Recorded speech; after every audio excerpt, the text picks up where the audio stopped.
I'm really appreciating these messages that we've been getting. So our theme song, as you know, is hymn number 75. Hymn 75, The Wonder of It All.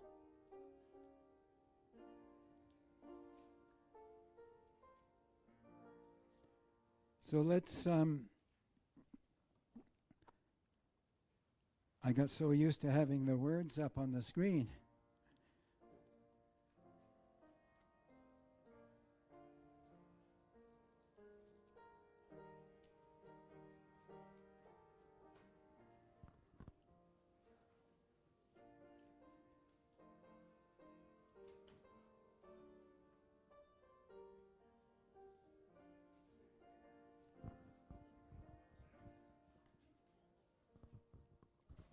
Shall we stand and sing our theme song together?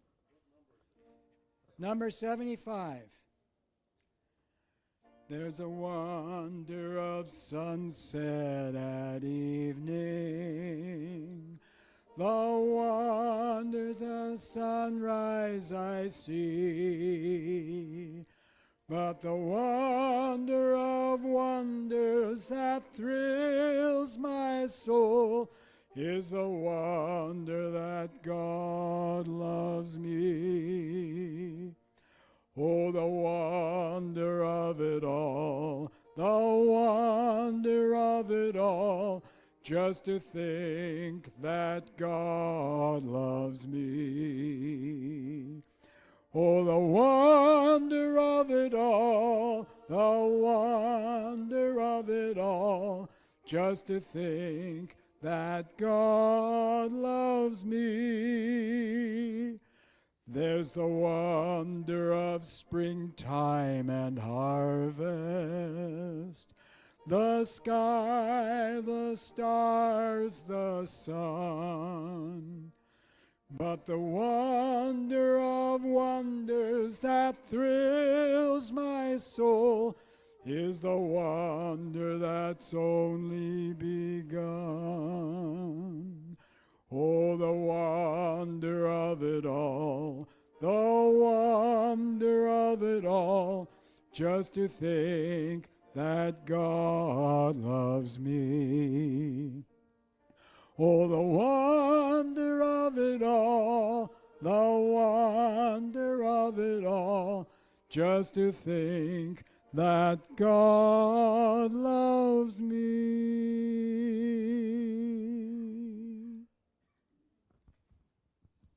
Amen. You may be seated.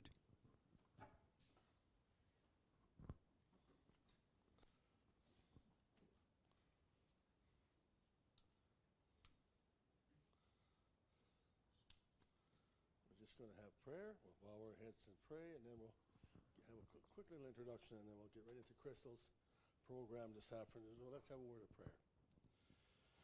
Dear Heavenly Father, we thank you so much that each one of us woke up this morning, and we thank you for this beautiful day. We thank you for the blessings of the whole weekend, and we've really enjoyed listening to your servant Crystal. We've learned so much, and we're looking forward this afternoon to this final presentation. We pray that you will bless her as she returns home on the aircraft tomorrow. And we thank you again for all of your blessings.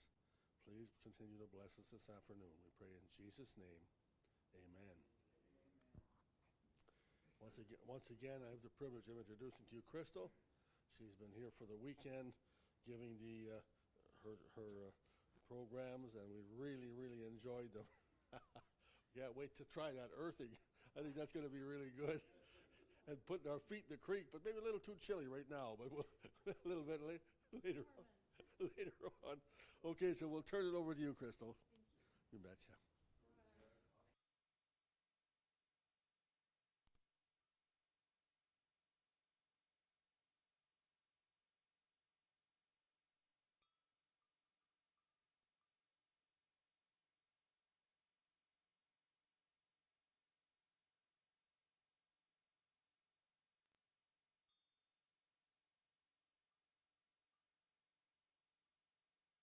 And I think we've figured out what it means to be human, right? So, and we talked about proscriptive and prescriptive and descriptive things in the Bible. And today it's going to be kind of a mix of all three of those. So all three of those things. So I'm not an idealist. I'm more of a pragmatist. So what are people going to do? Are you going to make big sweeping changes to your diet? Most people probably aren't. And so I probably don't either. So I want to we're going to throw out some things there, and please feel free to raise your hand if you have a question or if I didn't cover it in a certain angle that you wanted, and I'll do that. I just wanted you to know I Googled Smithers SDA Church and only 2 pictures came up. So, yes. Oh, just do it without the, okay, I guess I don't need the microphone. Only these 2 pictures came up, and I was so happy because the pastors.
Okay, I think we're good. Okay, awesome. Put it up even a little higher. Okay, so again, part of being human is following the guidelines that God gave us. Is that right? I think so. I really think that's true. So let's go ahead and see what's here. And, you know, we don't live in a perfect world. We're 6,000 years post-Garden of Eden. Is that right? So even though there's a perfect prescription out there, we have to work our way to it, right? We have to do it by the grace of God. And there's our brain, really, when you think about it, we need to eat for our brain. And when you do that, the rest of your body thrives. Because your brain is where let's just look at this. And I don't know if I put in the other slide. 100 billion neurons. Let's see if we have a pointer here. I don't think the pointer works. Oh, it does work. Okay. Yeah, so you make more connections than stars in the universe. Now, I don't know who figured that out, and that seems pretty fantastic to me. But your brain does use a lot of energy. It's 60% fat. It weighs 3 pounds. So it's a pretty complex organ. Let's see if that'll go forward. Okay, we're good now. And so I did an outline this morning, and I just want to go over this because I think these are important questions to ask. So number 1, what is my level of susceptibility? Do you feel like you need to change your diet? Do you feel susceptible? Do you have a family history, or is there something going on in your life? Have you experienced a decrement in your health? These are all questions. What about stress and the buildup of cortisol? Does anyone have stress? Yeah. And what do? The cortisol builds up, and where does it go? If you're a man and you work outside and you sweat it all, you sweat out your cortisol, right? You can sweat that out. But if you're a woman, how are you getting rid of that cortisol?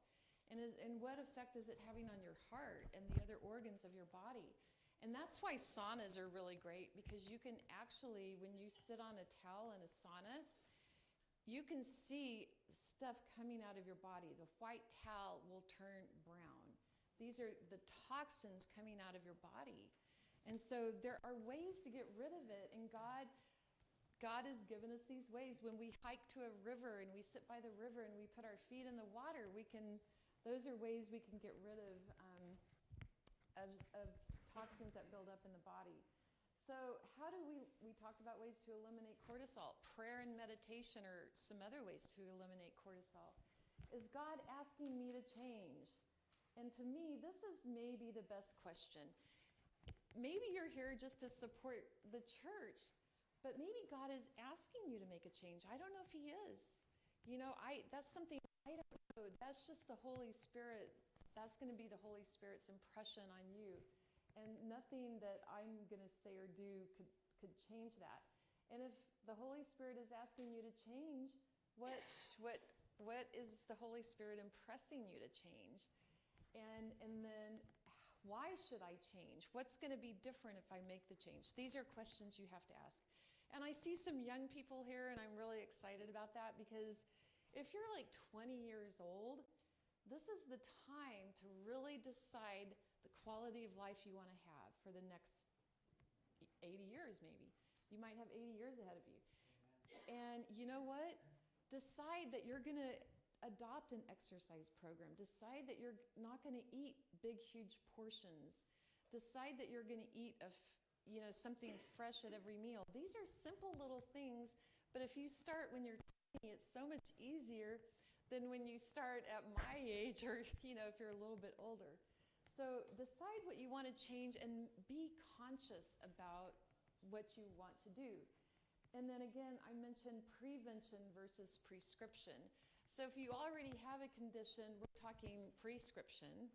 But if you don't have a condition, we're talking prevention, and they're different.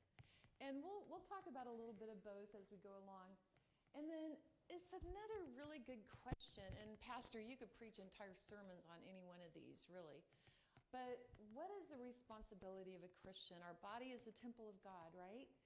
And how do we care for that temple? I mean, the presence of the Holy Spirit is in us.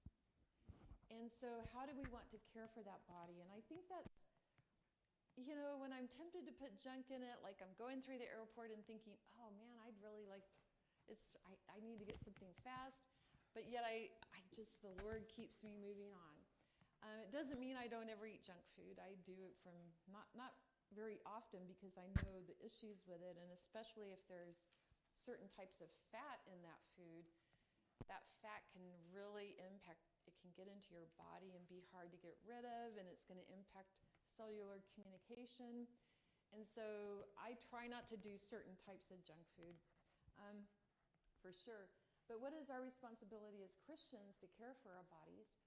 What are the relevant and nutrition lifestyles for me? So my issues are probably different than your issues, or Wes's issues, or Carrie's issues. So we're all different, and one size does not fit us all, and so we need to be aware of that. That's why I hope if you're sitting there going, well, that doesn't apply to me, that you think, well, something else will, and hopefully there's something for everyone. I can find nutrient deficiencies in about anyone. Okay, I've been doing this now for 40 years, and I do physical exams. I can look at you, and I've studied this. I've never had kids. I'm a book nerd. I watch lots of videos, and I learn. I worked in a neurosurgery clinic where we examined people up and down. I mean, we've examined a lot of people. I do this in prison. I test frontal lobe functions in prisons. So there's a lot that a physical exam can tell you. And there's a few pictures I'll show you. I didn't put very many. They're kind of gross. Tongues are terrible to look at. But anyway, tongues are really probably the worst thing I look at. There's a lot of common lifestyle issues we're going to cover. Stress is going to be the main one, but we're going to talk about sunlight again. Let's assume that most of us have stored toxins. Okay, unfortunately, we have to make that assumption. I'm guessing you guys might be cleaner than most. because you're up here in this is definitely God's country. And I'm hoping that, a lot of people live on a farm in the country, you grow things, so maybe you don't have as many toxins as most people have, and that would be good. What type of diet is best for you? I'm not here to tell you not to eat meat. So I don't want anyone to think I'm gonna come down on that.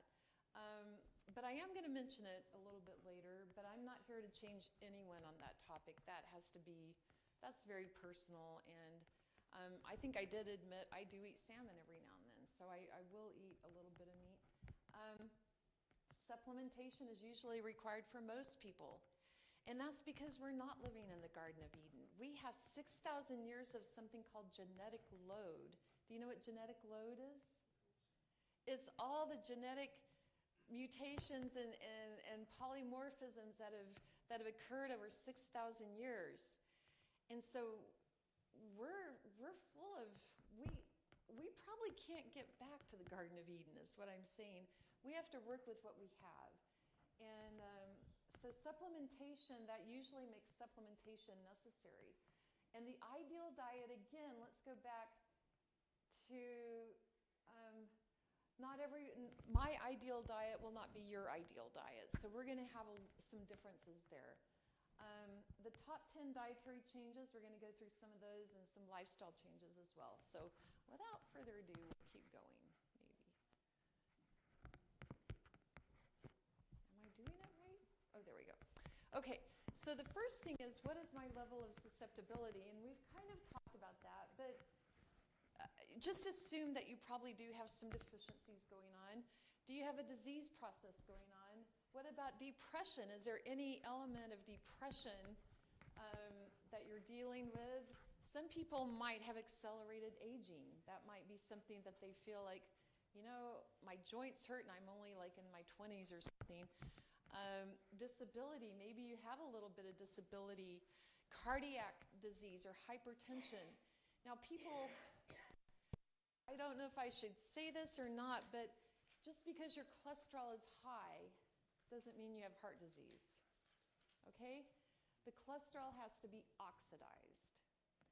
And then once the cholesterol is oxidized, that's what builds up in your arteries, okay? Oxidized cholesterol does not build up in your arteries, okay? Now, there are familial diseases out there, and your liver is what has these cholesterol receptors on the liver. And when you don't have enough, they're called LDL receptors.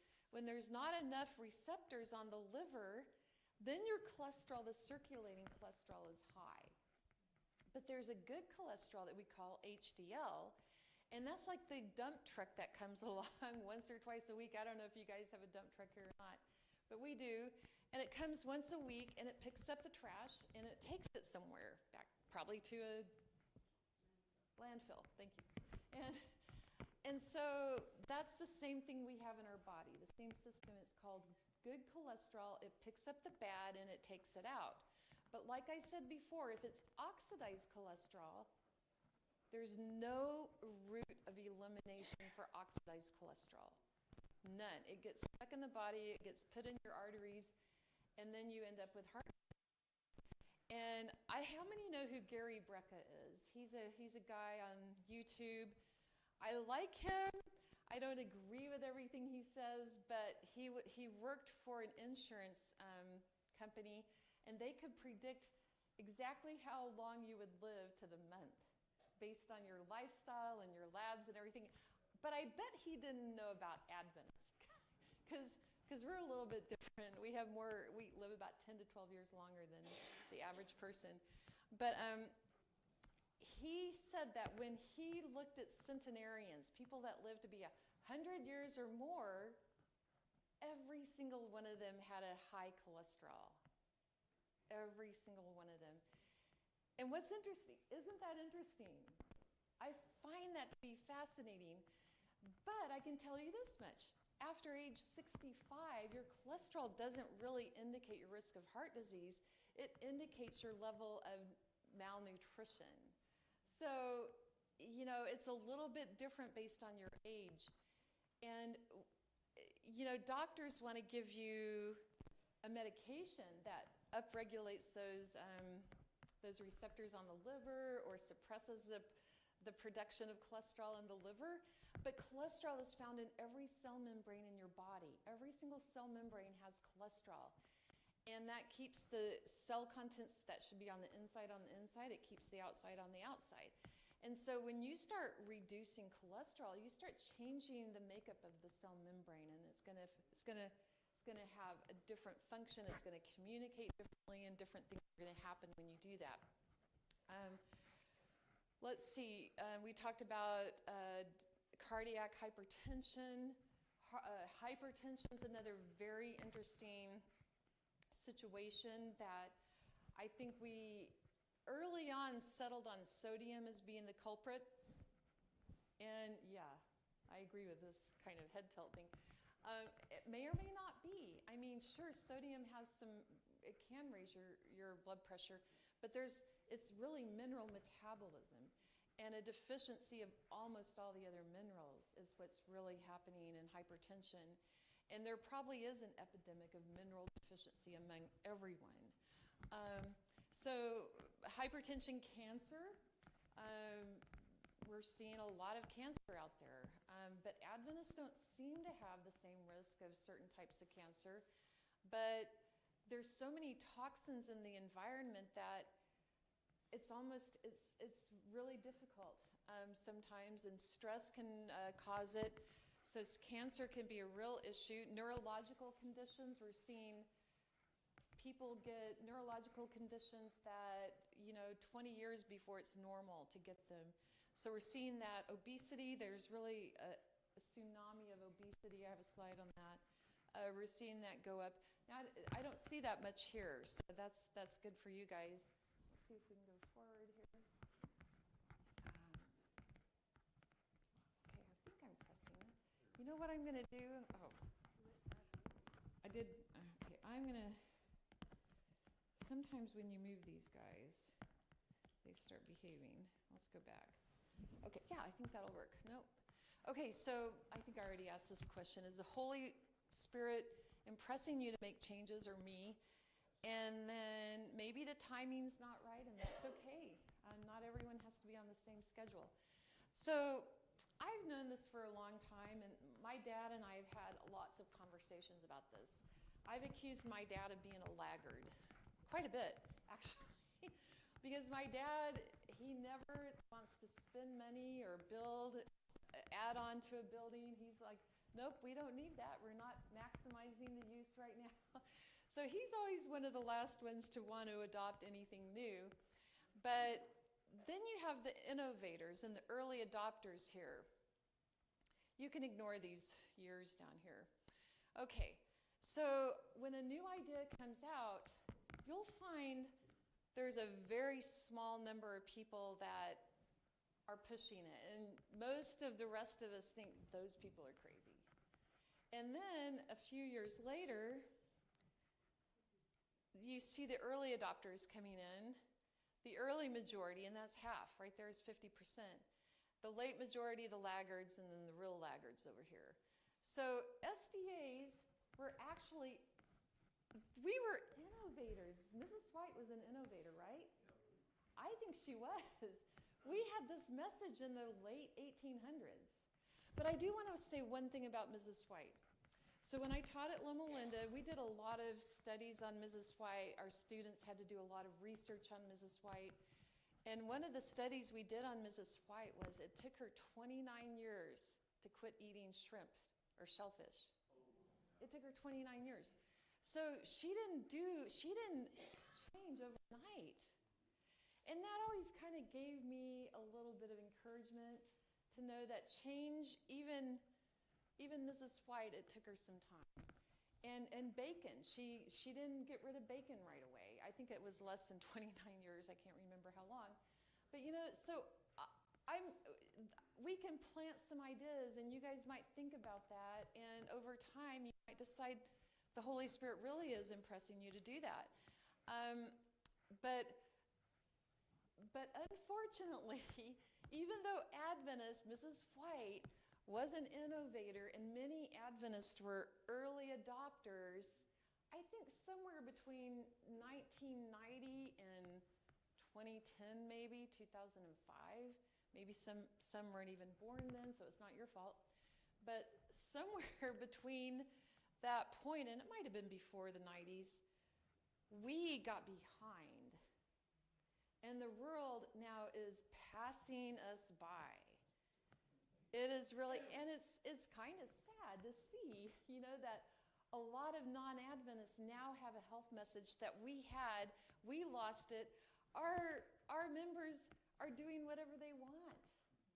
They're going down to the coffee shop. They spend $10 getting a cup of coffee and a scone or something and a slice of banana bread. And again, Mrs. White said drinking tea and coffee is a sin. But I think what she meant, it's not a sin according to the Bible, but it's a sin if you idolize it, right? Anything you idolize is a sin because it's separating you from God. And you're spending all this money on coffee, and you could be sending it somewhere else. And so I think as Adventists, we really need to jump back on board. And part of the problem is, I hope I don't offend anyone. And I know I'm being recorded, and I have a big mouth. I'll just go ahead and say that. But part of the problem is that our lifestyle institutions don't appeal to people. The people that are running them do not have any financial sense at all. They get donations and money, and they spend it all. They buy big buildings, and they have a big vision, but they don't have clientele.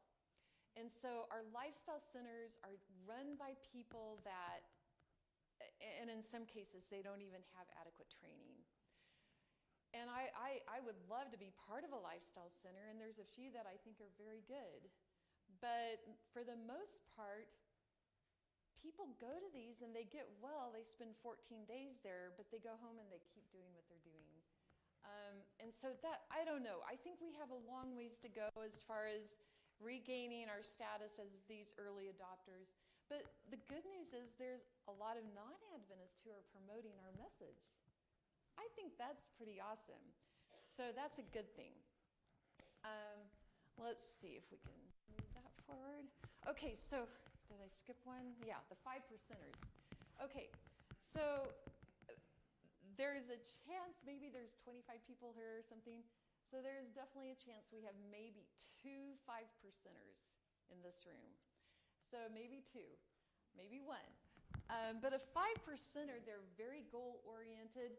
When they hear the truth and it resonates with them, they do it right away. It's like, okay, I'm going to go home and I'm doing that. There's no thinking about it. They're convicted. They understand the physiology. They understand everything about it. They don't look back. They enjoy challenges. And they're not afraid of potential roadblocks.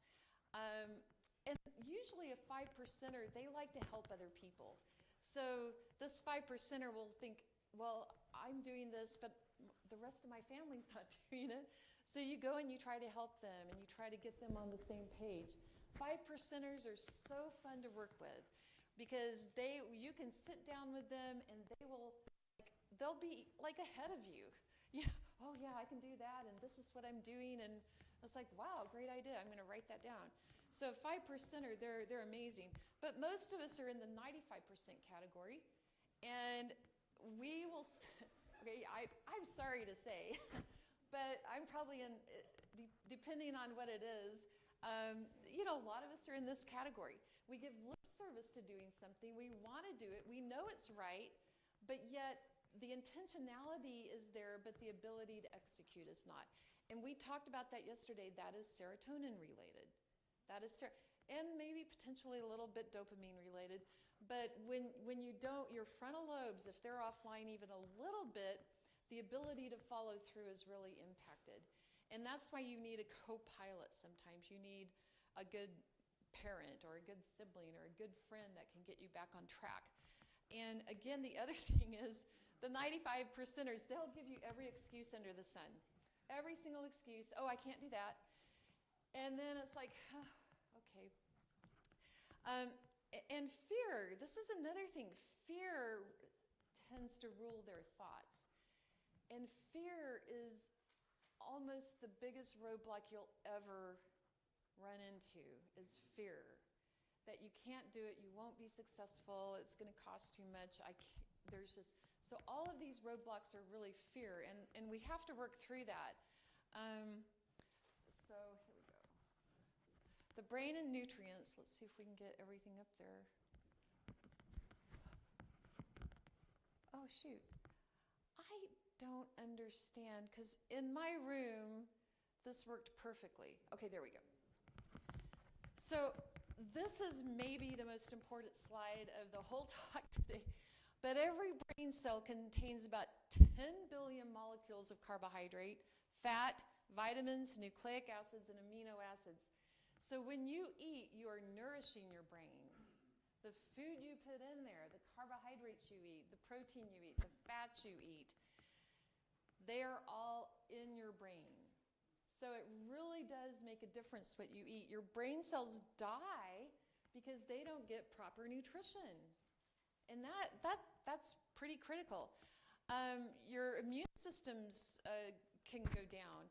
In fact, I wish I had a chalkboard here, but your immune system, let's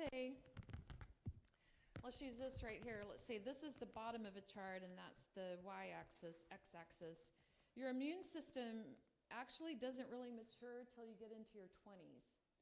So if you get a lot of sickness and illness when you're young, your immune system is still developing. And so you get to be about 25, 27, 28, and your immune system is up pretty good. It's at adult level. But it takes a while. And then sometimes about around age 65, 70, it starts going down. But for some people, probably Adventists are in this category, it stays high their entire life. They don't get sick. They're in pretty good shape as far as their immune system goes. So, but that's because they're probably getting good nutrients. Also, psychological disorders are directly related to diet and nutrient metabolism. This can be even like schizophrenia. This can be depression. This can be suicidal ideations. This can be Alzheimer's. It can probably be Parkinson's.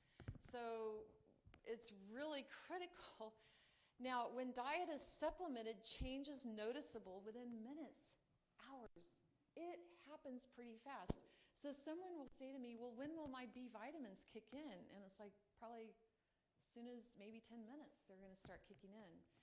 And you'll notice most people, I think, probably need to take vitamin B complex 50. It's 50 milligrams or micrograms of all the B water-soluble vitamins. It has higher levels of folate and vitamin C, but the first time you pee after taking a B complex 50, what color is your pee? It is psychedelic yellow. like it's really yellow. That means like within probably an hour or 2 hours, you're peeing out a lot of that riboflavin. But think about this, and that's okay. People say, well, you probably have the richest urine. And it's like, that's a good thing, because you know what? I had the richest blood level before it got to the urine. And as that urine sat in my bladder, guess what it was exposed to? All the nutrients that are now getting peed out. So there's no wasting it. I mean, sure, it goes out, but the bladder probably needed exposure to those nutrients, right? So I don't have a problem when people say, well, or the doctor will tell you, you don't need all those supplements. You're wasting your money. You're peeing them out. It's like, praise the Lord, that's happening. So it is noticeable right away. Let's see if that's going to change. Oh. See, I'm so sorry. Okay, cognitive decline is becoming one of the biggest threats to our society. And I'm even seeing it in young people. Not being able to reason from cause to effect. I'm doing the same thing over and over, and the result doesn't change, and it's not a good result, and yet they just keep doing it. And so this, to me, is a nutrition and lifestyle factor. Satan doesn't want us thinking clearly. He wants our minds polluted and clogged up with TV and social stuff and anger. He wants us to be angry at people who don't agree with us. And so this is what's happening in society. This is not normal. Cognitive decline, I see it I watch news online, I don't have a TV, but I see it all the time in these protesters. I see it in people that, I just see it everywhere. It's incredible. This is Albert Schweitzer. The greatest discovery of any generation is that human beings can alter their lives by altering their attitude. Amen. It is so important. And Mrs. White says everything depends on the right action of the will. Amen. And that is so true. That will is really important. So let's talk about how we progress to a diagnosis, because this is my slide. I'm not copying anyone. I get a lot of my stuff from other people, and I probably need to attribute it more, but this is definitely mine. Poor habits, lifestyle indulgence. This happens when you're young. You're like, oh, I'm young, I feel good, I can sleep, everything's fine. And you ignore what you know to be best practices, and you have no overt symptoms. You feel just fine. And that can go on for maybe 10, 20, 30 decades, 30 years, not decades. But then you start to notice a few annoying symptoms, like okay, now I have a little bit of indigestion. I'm like, why am I burping all the time? Or I gained some weight, or I have bad breath, or my stomach hurts when I do this. Next, we have insomnia. We get stressed out. We get fatigued. We feel like we're tired. And then we start drinking sodas and eating snacks because they give us this brief little boost in our blood sugar. And then at some point, if we were honest, we would admit to being depressed. And a lot of people go through a midlife crisis. A lot of people. And that looks like divorce. For some people, it looks like divorce. For other people, it looks like they just disconnect a little bit from their family. Their habits change. They start watching a lot of TV. They start working overtime. These are all kind of midlife changes. Maybe you spend money or something, money you don't have. Next thing that happens is you get a heart attack or stroke, arrhythmias, cancer. Any of this happens. And this is you don't want to get that far, but it can happen, and a lot of it can be reversed. And if we can't reverse it, we can definitely slow it down. And then we ask our friends to pray for us. So we go through this whole entire, like we've been for 20, 30, 40 years putting ourselves in this position, and we didn't know we were doing it, right? We don't know that we're doing it. No one's told us this, have they? They really haven't. And so now we're in this position. And, maybe I'll be in that position someday, and I should know better. If anyone in the world should know better, it should be me, but I hope not. And I pray not, and I pray that for everyone here. But now we ask our friends to heal us. And, I think that's okay, and God does heal us. But I think we have to acknowledge our part in how we got there, too. We wonder what went wrong. And then this is really the norm. Would you agree? It's the norm. This is when we start engaging the medical field, usually kind of in this area down here, kind of below right there. So now we go to the doctor and we expect the doctor to just reverse all of this, right? And that's where we're at today, and that's how we think. And that's not how I think. I think totally different. So I'll tell you about how I've educated myself largely. I buy lots of naturopathic textbooks and I read them. I'm not a trained naturopath, but I've kind of self-read and I've done a lot here. And I know the principles of naturopathy, and those are the ones that I use a lot of them. And so the neurosurgeon I worked with at Loma Linda, Dr. Iacono, his philosophy was you make the body so healthy it can't harbor disease. And then Gary Brecka, who you guys know who Gary Brecka is, he says the presence of oxygen is the absence of disease. Amen. And he says aging is the progressive pursuit of comfort. What do you think of that one? Absolutely. Should I say that again? Aging is the progressive pursuit of what? Comfort. So as we get older, what do we want? We just want our comfort food. We want to feel good. We don't We don't want to go outside and do the work that we used to do when we were younger. So we just want to be comfortable. And that's aging. And we keep in mind, we're Adventists. We don't have to age like the rest of the world does, because we have the potential of living 10 to 12 years longer than anyone. So progression to a diagnosis, this is not doing, okay, early detection. Early detection of brain-related issues will always lead to a better resolution. So that's definitely something that you want to do. So headaches, mental dullness, any kind of mentation issue, cognitive issues early on need to be addressed with supplementation, with lifestyle changes. All healthcare should be, I need to change that, should be head first. So you target the head and then the rest of the body usually heals. But let me just say this, the naturopathic mantra is that when you start making changes, your last problematic symptom that showed up is the first one to go away. Your first symptom that showed up will be the last one to leave. So you heal in reverse order that you've got the symptoms, those symptoms. So, and you heal from, I believe, I'm blanking on it now.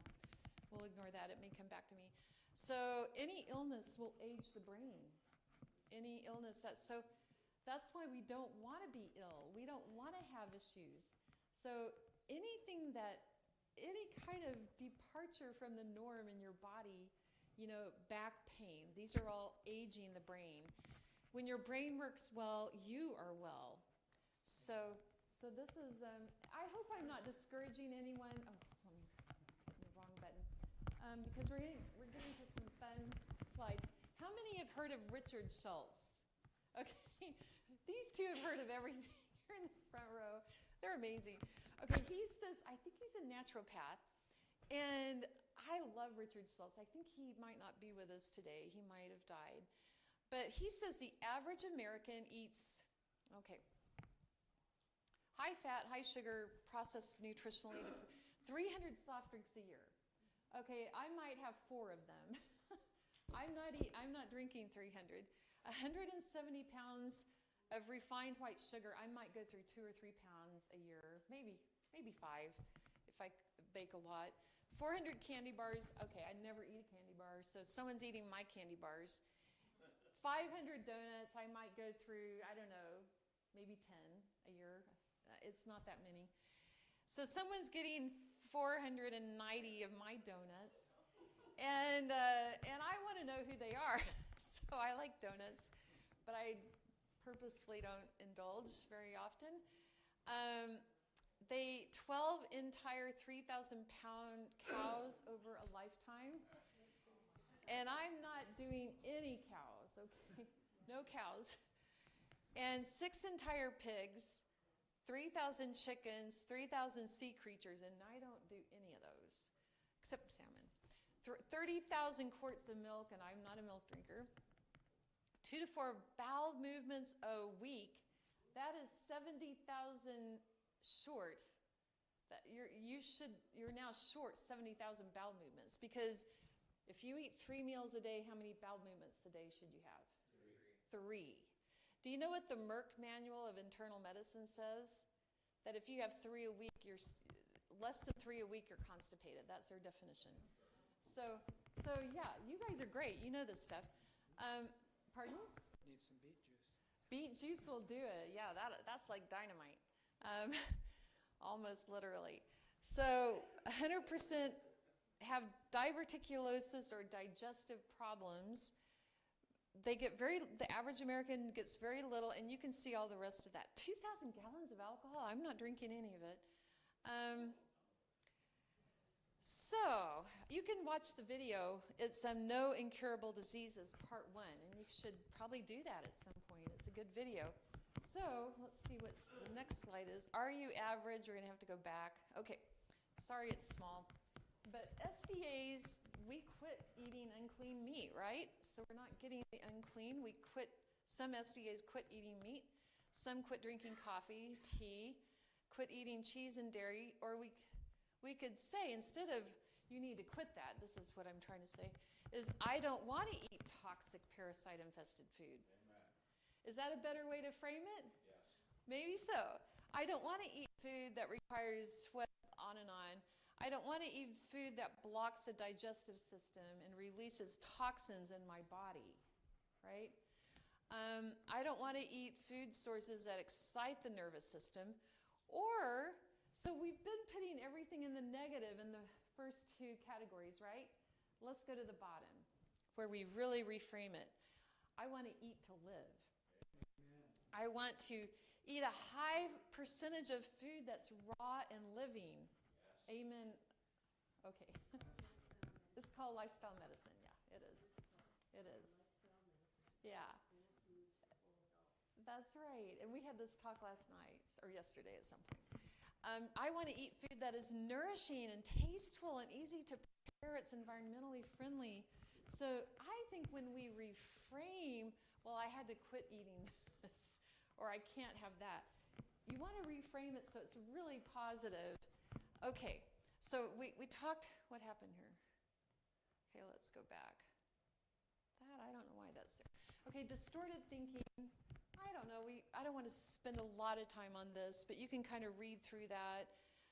You should do this. When someone says, well, you should do that, that's a little bit of a distortion, because people aren't going to change because you tell them what they should be doing, right? That just doesn't happen. Let's just keep going, because we have a lot of slides to cover. Okay, stages of change. And this is really funny, because when I lived in Loma Linda, I saw a number of my friends, we'd look at guys, oh, I'd never want to date him. Next thing you know, they're getting married.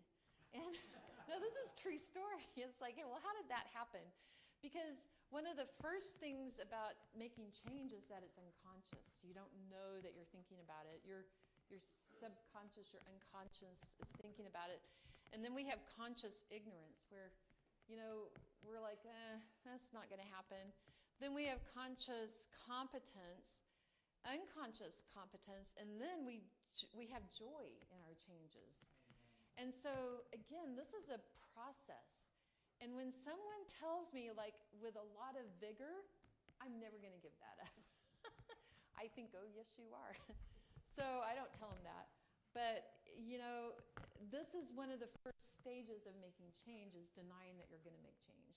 And then some people are truly denying it, and they're never going to make change. But you never know who they are. So let's go back. So I do think this is a very important slide. How do we approach others with the health reform message? Do we beat them over the head and say coffee drinking is a sin? No, we don't do that. Because, Zwingli's preaching, does anyone know who Zwingli is? He was out of Switzerland, right? One of the reformers. And he had crowds that, they would just fill up the cathedrals to listen to him. But he was very careful not to introduce, at first, points which would startle them or create prejudice. And so it's very important that we work in the same way. His work was to win the hearts and teach Jesus and Christ alone. That was his method. And so our method should be to win the hearts of people and not put out crazy comments to them. We can be a little bit crazy here because it's just, we're all kind of Adventists, right? We can say some crazy things. I've probably said some crazy things this week. But, yeah, you agree. But they're true. Who said what over there? Anyway, okay, but you're still here, so that's a good thing. So we want to be careful what we say. And really, I think by making food that tastes good. Now, I have a real burden for that, and I think I'll mention that as we're looking at food here in a minute. Okay, I don't know why these are not showing up. Okay, here we go. Oh. Well, okay. I'm going to skip this. Okay, Well, we've covered a lot of this. We covered dopamine. Acetylcholine is a memory neurotransmitter that comes from not a protein but from fat. And it's super important. Remember I showed the slide yesterday about myelination of the nerves? This is choline's part of that. It's very important. Myelination, really good myelination means that you're going to have good neurotransmission. And even you can lose a little bit of myelin, you're going to be okay. But if you lose too much myelin, you end up with something called multiple sclerosis, MS, and some other issues. And so it's really important. Interestingly enough, I'll throw this out there, babies that are breastfed actually have more myelin. So that's another good reason if you're a young woman and thinking of having children to consider breastfeeding. Serotonin, we talked a lot about serotonin. It's the happiness hormone. It's our frontal lobes. It's really important for all of these different things up here. I mean, it's important.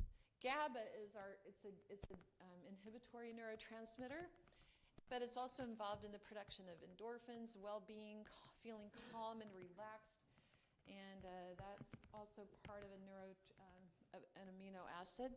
I don't know what's their brain and mood. Okay, actually, kind of interesting. People are in bad moods a lot. Have you noticed that? And they didn't used to be. People, before these young ladies were probably even born, people were happier. And I mean, we didn't have low mood. And so I don't fully know what's going on, but definitely a lot of, that's why I think that cognitive decline is definitely happening.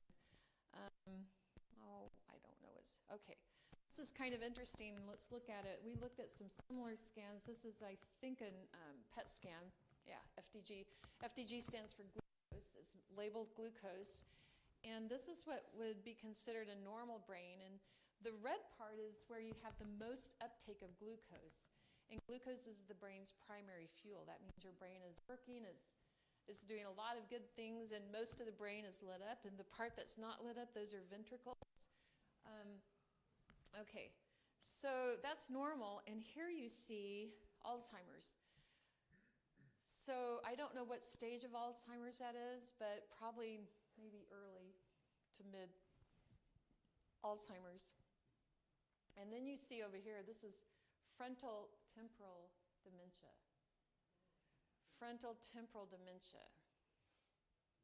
That's not good. So, and that's when you see, dementia in an older person. They don't necessarily have Alzheimer's or any other condition, but we're seeing a lot more of this. And so, again, think of the brain and the billions of just one brain cell, how much protein and carbohydrate it has, and how much deficiency it had to have to get to this point. It has to go through a lot because we have so many brain cells. And so it's really important to make sure that as a young person, this process from here to here is not accelerating. And even if you're not a young person, let's slow it down and make sure that we're getting a lot of good nutrition because that's really important. Okay? Physical activity improves brain function. It actually increases something called brain-derived neurotrophic factor. When I was doing my doctoral research, I actually did research on BDNF. And my professor, he told me I could order it, but it was one of the most expensive things that we ordered. So I just got like 10 micrograms of it. But it was really interesting. So I gave my neurons, not mine, but I gave my experimental neurons, or mixed brain cells, I gave them BDNF experimentally. It was the most beautiful experiment I did. In fact, it replicated what I told you yesterday about twice my brain cells kept the Sabbath. It was the same type curve. So BDNF is really amazing, and you get that from exercise. That's really one of the main ways you get BDNF. So let's keep going. Okay, let's keep going. I do want to talk about the lymphatic system just briefly. In fact, let's take this opportunity. Everyone stand up, because this is a good point to stand up. And okay, so How many know what lymphatic massage is? Okay, so lymphatic massage means that you take your extremities and you go one direction toward the heart. And you don't have to be hard. You can be very light. You lightly push the fluid up to your chest. And once it gets up to your chest, it goes into the veins and arteries, the subclavian, I believe. And that takes it to the heart. And then the heart can take that excess fluid that's coming out of the lymphatic system, and you can eliminate it. And stay standing. So this is the body's lymphatic system, and I apologize. This is not the circulatory system. The circulatory system has a heart, which is a big old muscle, and that muscle pumps all the blood through the circulatory system. So how does the lymphatic fluid move? You have to move your muscles. It moves when you move your large muscle groups. So, and sometimes we need to help it along because the lymphatic system is part of our immune system. And it goes around and it picks up waste and cells that are damaged, that have been removed from the circulation. And you want to get rid of that. You don't want it to stay in one place. And so the lymphatic system does that. And so when you do this, when you just lightly rub, you can be a little bit more vigorous, but some people use a dry brush. Have you heard of dry brushing? Oh, yeah. You can dry brush, and you work this part, and then you start working here. You go elbow and above, and you just bring it down to your chest. Bring it down to your chest. Let's do our face. We're going to do the nano thing, like that. How do we do that? Then we're going to go, got to take my glasses off. We're going to do this. We're going to take, because we have lots of lymph nodes in the neck area. We're going to bring the fluid that may be stuck in these lymph nodes, we're going to bring it down our neck. We're going to bring it down and lightly do it. Okay? Then we're going to take lightly these two fingers, come around our eye and down just a little bit. So come around the eye, down. Then take these two fingers, or maybe it's one, use two. There's a little lymph node up there behind your cheekbone. And if you press into it, how many feel a little bit of pain? You kind of have to under the cheekbone. If you get the pain, that means it's kind of backed up. So you want to kind of do little circles both ways and drain that lymph node, and your sinuses can drain. So we're just draining. We're bringing everything down our neck into the veins. And then when you do your legs, you want to be kind of sitting down on your bed, and you want to bring the lymph. The other thing you can do is you can jump on a little mini trampoline. Well, I don't know. I used to do somersaults, but I don't know if I'm doing them today.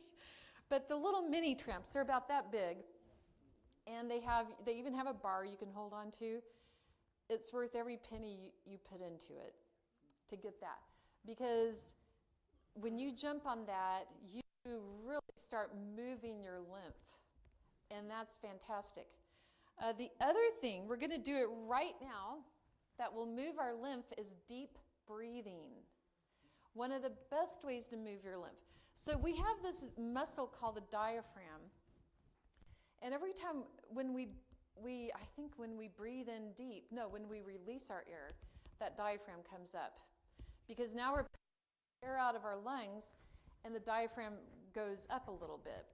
And so deep breathing is excellent.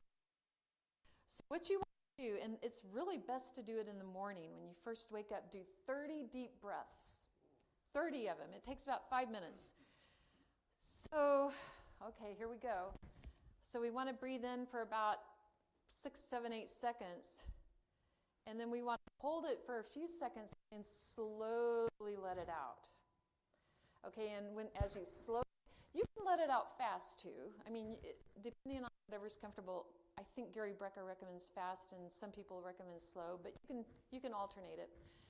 If you breathe in, so let's breathe in for 7 seconds, because we like the number 7, right? We're Seventh-day Adventists. Okay, so let's breathe in 7. Okay, I'll count and not do it. Okay, 1, start. 1, 1,000, 2, 1,000, 3, 1,000, 4, 1,000, 5, 1,000, 6, 1,000, 7, 1,000. Hold it. Slowly breathe out. Okay, I'm going to do it with you. Now, do we do in through our nose, out through our mouth, or? You can do that. You can do that. The nose breathing is usually better. But let's do a long breathe in and then a quick breathe out. We're going to do it. I'll do it with you. So.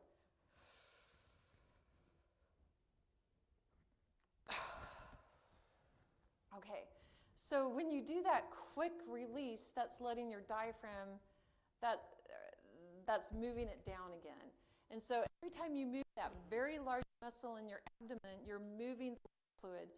And for the legs, if you can get on an exercise bicycle and do some bicycle, or you go down to the pool and you swim and you're swimming laps, and that will also move the lymph quite a bit. So it's really important to do that. But I want to show you a slide, which is, before I move this one along, I want to show you what's kind of unique about our bodies. So this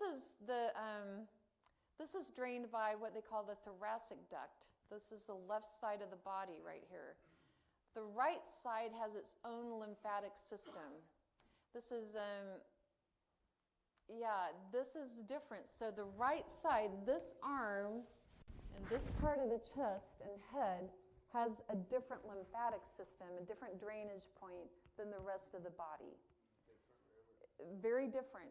And so there's a lot of implications of that. I'm probably not going to get into much of that. So, but the one, okay, you can go ahead and sit down. Thanks, you guys. You're wonderful. There's some implications, though. Hold on. This did not happen earlier in my room. Okay. The lymphatic system is something that we just discovered in 2012. And you would think that all the anatomy people who cut up cadavers and they do this for a living, we would have figured it out. But we didn't actually discover it. It's in your brain. And it's part of the glial cell system. And it's waste clearance for the central nervous system. So, but it requires that you be asleep at least 7 to 8 hours. And you can completely clear the brain of these abnormal proteins. They're called tau proteins, amyloid beta.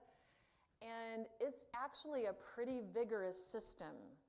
Like, it's really surging through your brain when you sleep at night.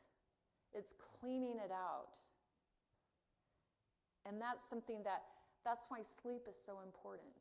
So if you're not getting good sleep, you need to do whatever it takes so your lymphatic system is working, because the ventricles, remember the dark part of the brain that we saw, those two ventricles, there's actually more than two, but you could see on that one slide, they make something called cerebrospinal fluid. And that's the fluid that goes through and it takes these abnormal proteins. Some of them are responsible for Alzheimer's disease, we think, and maybe other pathologies as well. And at nighttime, I mean, God made us pretty wonderfully, I think. So you want to make sure that this is happening. And then this next slide is just a picture. Oh, there we go. A picture of the lymphatic system. So you can see the purple staining. This is where all of the fluid gets pushed through the brain and then out and eliminated from the brain. Okay, let's keep going. Come on. Oh, we're gonna keep going. I don't know what's happening. Okay. I love this man, Dr. Tilden. I think he lived in the 1800s or maybe early 1900s. You can get his book for free online, and I have read it. It's very interesting. He says, everything else being equal, why should one man who smokes have as much resistance and efficiency as a man who does not smoke? If two men of equal nerve energy smoke and one adds coffee to his habit, it stands to reason that the one who has but one bad habit has more resistance. But that's not what he found. He says two men persist in overeating and taxing their resistance with equal amounts of toxin poisoning. Both have headaches. One gets relief and one doesn't. He dies at a very early age. So what's the difference between these two men? They're pretty much the same, doing the same thing. They both have some bad habits, but there's a difference. And let's see if we're going to get that slide. I don't know. No, that's not it. So what happens is,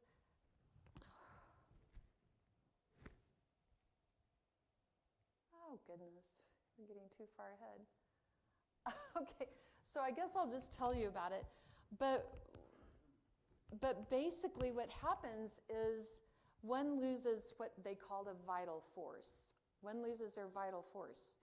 And how do you lose your vital force? All of these are very important. So exactly, one man, when you lose that vital force, whatever that is, it could be you give up your prayer life, or you quit fellowshipping with people, or you get depressed. And these are the things, these are the triggers that happen. And I've known of people, I've had clients. I used to work at Kaiser Permanente. I was the director of the lipid clinic there.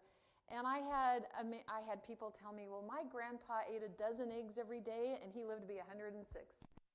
And so, again, there's a vital force that gets depleted. And I wish I had the Tilden slide. I don't know why it's not showing up, but it's better than how I can describe it. I don't think so. I don't think so. I'm sorry about that. I really don't know what's happening because these are blank. I had no blank slides. This, we don't. That pulls the trigger is missing. Here we go. Okay, this is it. So right here, J.H. Tilden. One is full of life and vigor and up with the times, while the other is deteriorated. What is the cause? So the mind and body, what you were saying, the mind and body must both be active to evolve full efficiency. This is before they had all the science that we have today and able to look at it. They were just using the power of observation for a lot of this. But J.H. Tilden, if you can get his books, they're really good to read. Let's see. Let's keep going. I don't know.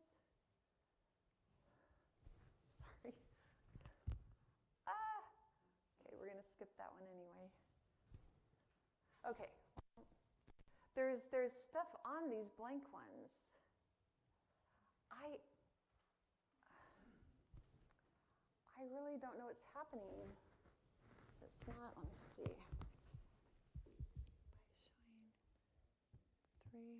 Because there's no blank slides on this. That's not. See, I want to show that one. They're not.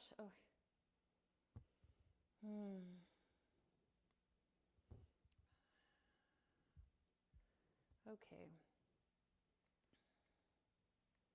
Okay, see, this should be the stomach right here. There we go. Okay, so I don't know why we're having these issues. Okay, the stomach is about 25 centimeters long. I'm going to take this off, roll that around. But the diameter depends on how much food is in it. In fact, if you look at your stomach, it's about as big as your fist. And it's a potential space. It's not big until you put food in it, so it's potential. And actually, how we eat and the digestive process is a pretty good window into our health. So that's important to know. When it's full, it holds about 4 liters of food. That's a lot of food, isn't it? So that's about 4 cups of food. And then when it collapses on itself, it goes into these fold called rugae. Let's see if moving the battery helps us. It did. Okay, I'll move the battery. So this is 400 calories of various different types of foods would look like in the stomach. 400 calories of oil, not much there. 400 calories of Kentucky Fried. And then 400 calories of vegetables pretty much fills up the stomach. So if you want to feel full, we're going to eat vegetables first, right? So you would eat your fresh fruits first. Let's do that. Oh, goodness. Okay, so calories needed to fill a stomach per food. You would need 7,700 calories to fill the stomach of oil, yeah. 3,400 calories of cheese, 3,000 calories of red meat, and on down. And you get to the very bottom, it's just 200 calories of vegetables will fill up the stomach.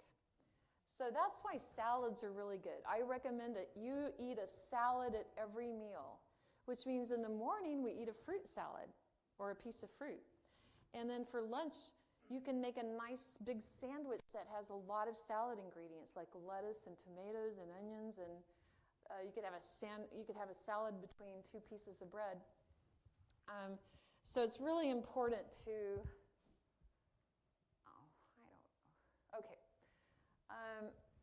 so digestion, it actually begins with your eyes. When you see food, it's like, guess what? Your body starts preparing to eat. You smell it, you see it, you're preparing it. This is all preparing your brain and your body to receive food. And the first thing you're going to do, you're going to eat it and chew it and mix it with saliva. Now, if you only chew 5 or 6 times, you didn't really help digestion get started. So you want to chew it about 25 to 30 times before you swallow food. 50? Oh my, okay. Well, by the time I chew it 30 times, it's pretty much a liquid. So if you can get to 50, that's even better. But you really want to chew it to the point that it's liquid. And that's good because you're combining it with saliva. It goes down to the stomach. And that's pretty good. Exceeding the stomach capacity results in delayed digestion. So if you put too much food in there, and let's imagine that, okay? Let's imagine that we put a big old piece of Special K loaf in there, and then on top of that we eat a cup of mashed potatoes, and on top of that we have green peas, and then we have a salad, and then a piece of garlic bread, and then we put some pie down there, and then we put ice cream down. Is that pretty usual? Okay. Okay. It is in Tennessee. So. Oh, it is usual. Okay. Is that why everyone's laughing? Okay, so that's a lot of food to put in your stomach, right? Okay, is that going to take a couple hours to digest? It's probably going to take 3 or 4 just to get it all broken down in the stomach. Now, let's say that an hour or 2 later, you put something else down there. Okay, so now the stomach it's been churning. It has 3 layers of muscles. And these muscles are doing this, and they're breaking it down, and it's becoming a liquid. And then all of a sudden, you have a nice liquid, and about 10 or 15 mils get squirted into the small intestine every about 20 seconds. And then you put a piece of apple pie down there. In that liquid, whatever that liquid is in the stomach, you just put apple pie and maybe whatever else you eat with apple pie. And now guess what? What happened to digestion?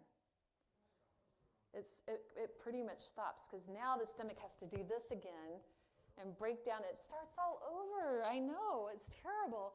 But we do that to ourselves all the time.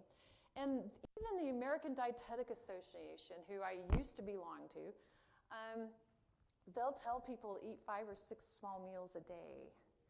It's the worst advice you can even imagine, and not just for the stomach's sake, but every time you eat, you stimulate insulin, and the insulin goes up, and so it's terrible, terrible advice, in my opinion. So it's really important. Our body is a temple of God. We want to know how to work it best and not use it, right? So that's why I'm giving you this information that hopefully we'll learn how to be really good stewards of our body. And delayed digestion can, oh, what did I do? Let's go back real quick. I hit the wrong. Delayed digestion can lead to excessive acid. It can lead to digestive exhaustion. You're taxing the enzymes. It can lead to all kinds of health issues. Those are just the minor ones. So let's see if we can, oh, yay, it's working. I think it's the batteries. Okay, so this again is what the stomach looks like. And then as you add it, it just gets bigger and bigger and bigger. And keep in mind the hydrochloric acid, which is needed to break down what's in our stomach, the secretions are mainly on the wall. In this area, they're mainly against the wall. So this hydrochloric acid has to interact with everything in the stomach to break it down. It's not a lot of hydrochloric acid, typically. And interestingly enough, we didn't get to talk about this. We didn't get far enough yesterday. That's my fault. But I will mention this. Hydrochloric acid is a strong acid. So in the body, there's acid-base balance. When the body makes a strong acid, it has to make what? A corresponding base. What is the base that the body makes when it makes hydrochloric acid? Makes bicarbonate, which is secreted by the pancreas. And so as soon as what's in the stomach, the contents of the stomach exit into the duodenum, the pancreas secretes bicarbonate. And it brings down the pH perfectly because it made a strong acid, it's making the corresponding base, and they're going to join. It's just that valve that keeps them separate. And so small amounts of the stomach contents get squirted out of the valve here and immediately combined with bicarbonate, and God is so amazing, it brings it back to being neutral again, almost neutral. So the stomach, now when we mess with that, so if we are taking a lot of antacids, what's happening? We're messing with the acid-base balance of our body. If we're drinking a lot of soda, which is very acidic, so neutral is 7, acidic is below 7, basic is above, alkaline is above. Sodas are about 2 to 3.5 pH. So when you drink a soda on an empty stomach, you don't even have to make a hydrochloric acid, it's already acidic. And now you've just you've just upset the apple cart of your body's acid-base balance. And so we can deal with it. God made us able to deal with that. But one way we deal with that is we pull minerals out of our bones to neutralize the acids, okay? And that's not something we want to do, okay? So let's keep going. Let's move the batteries around. Oh, success. Okay, well, maybe it's not success. Let's go forward, come back. There we go. So, and I've just given you that. So we probably don't need to see all that. Yeah, we're going to skip that. It's kind of technical. Let's go. We just went over that. Oh, we've been through that. We've been through that. Okay, I do want to talk about this briefly. So, different components, the order of your meal is kind of important, what you eat. I mean, the order of what's on your plate is important. So it's best if you eat things like like your vegetables first, okay? Well, actually, some people say eat your protein first, and actually eating protein first does seem to moderate your blood sugar response, but I still recommend eating vegetables first, because if you eat something fresh, that actually primes your body to start the process of digestion with something that the body, it's very easy to start digesting most vegetables. So eat something fresh first, and then do your protein and do your carbohydrates last. So, and then the fat can go with either the protein or the carbohydrate, but you definitely want to do the fresh food first, and then that also kind of blunts your appetite a little bit if you can eat a lot of vegetables to begin with, and then you fill up a little bit. It takes you about 20 minutes to feel full. So if you're a really fast eater, you're going to feel full. You're not going to feel the sensation of being full. So this is important here. The stomach is almost entirely emptied between 4 to 5 hours. And so you want that interval, 4 to 5 hours. And you said 4 and I said 5 last night. I say 5 because if you can go 5 hours between meals, it's good. If you're over the age of 45, you really need to consider going to 2 meals a day because it's a little bit better for you. So eat whenever you want to eat in the morning, and then make it about a 6 to 8 hour window of time that you eat, and the rest of the time you're fasting. They call that intermittent fasting. And so 50% of the small intestine is emptied within 2 to 3 hours. The transit time through the colon should take 40 hours is kind of a long time. Usually 10 to 15 hours is what we recommend. And you're going to, yes? How does that work with someone who's working all the time, long hours, working hard all the time, with high food consumption? Yeah. Where would your healthy balance be in that? You're going to be different. Eat 3 meals. Because I eat all day. Yeah. Wow. So what do? I just eat. You eat. Okay, so if I was you, I would keep a bag of nuts, like cashews and whatever. Just keep that handy, and when you feel hungry, grab a little handful of that. Mixed nuts and stuff. Perfect. That's perfect, and that's probably going to be a little bit better on your digestion because if you're putting a lot of carbohydrate in, you're really kind of that's not as good on your body because you're requiring a lot of insulin. So I would tend, you don't have a weight issue, and so I would tend to go with nuts. Yeah. And one thing, I'm glad you brought that up. I'm going to say one thing about little kids is that as adults, we have this big old liver, and you get sugar from your liver, right? But a very active kid, I don't know, you have 4 kids, right? So very active kids may need more than 3 meals because they're out there running and playing. They have chores. They get up early. They work long and hard like you.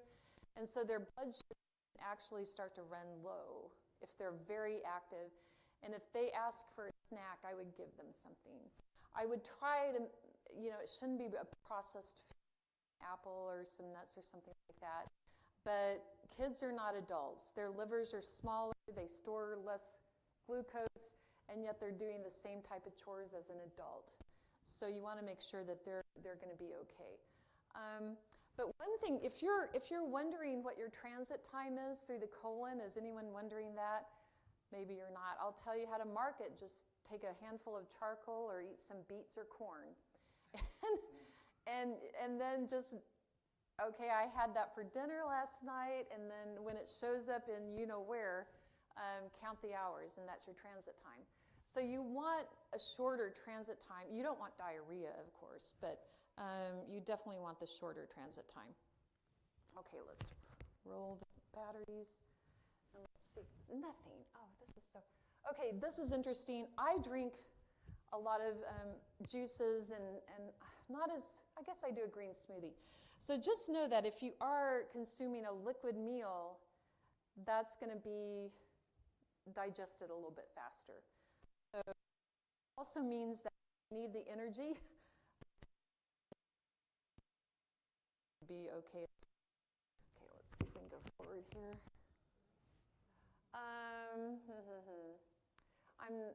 I do want to say this. So every time you eat a meal, you actually stimulate the gastrocolic reflex. And so your large intestine comes across your abdomen, usually maybe right here, maybe it's slightly lower. The gastrocolic reflex is in the middle of the colon. And every time you eat a meal, it goes like that. It contracts. And that moves the contents here. It goes back, and it moves the contents on that side forward. And that's how you end up getting a bowel movement. So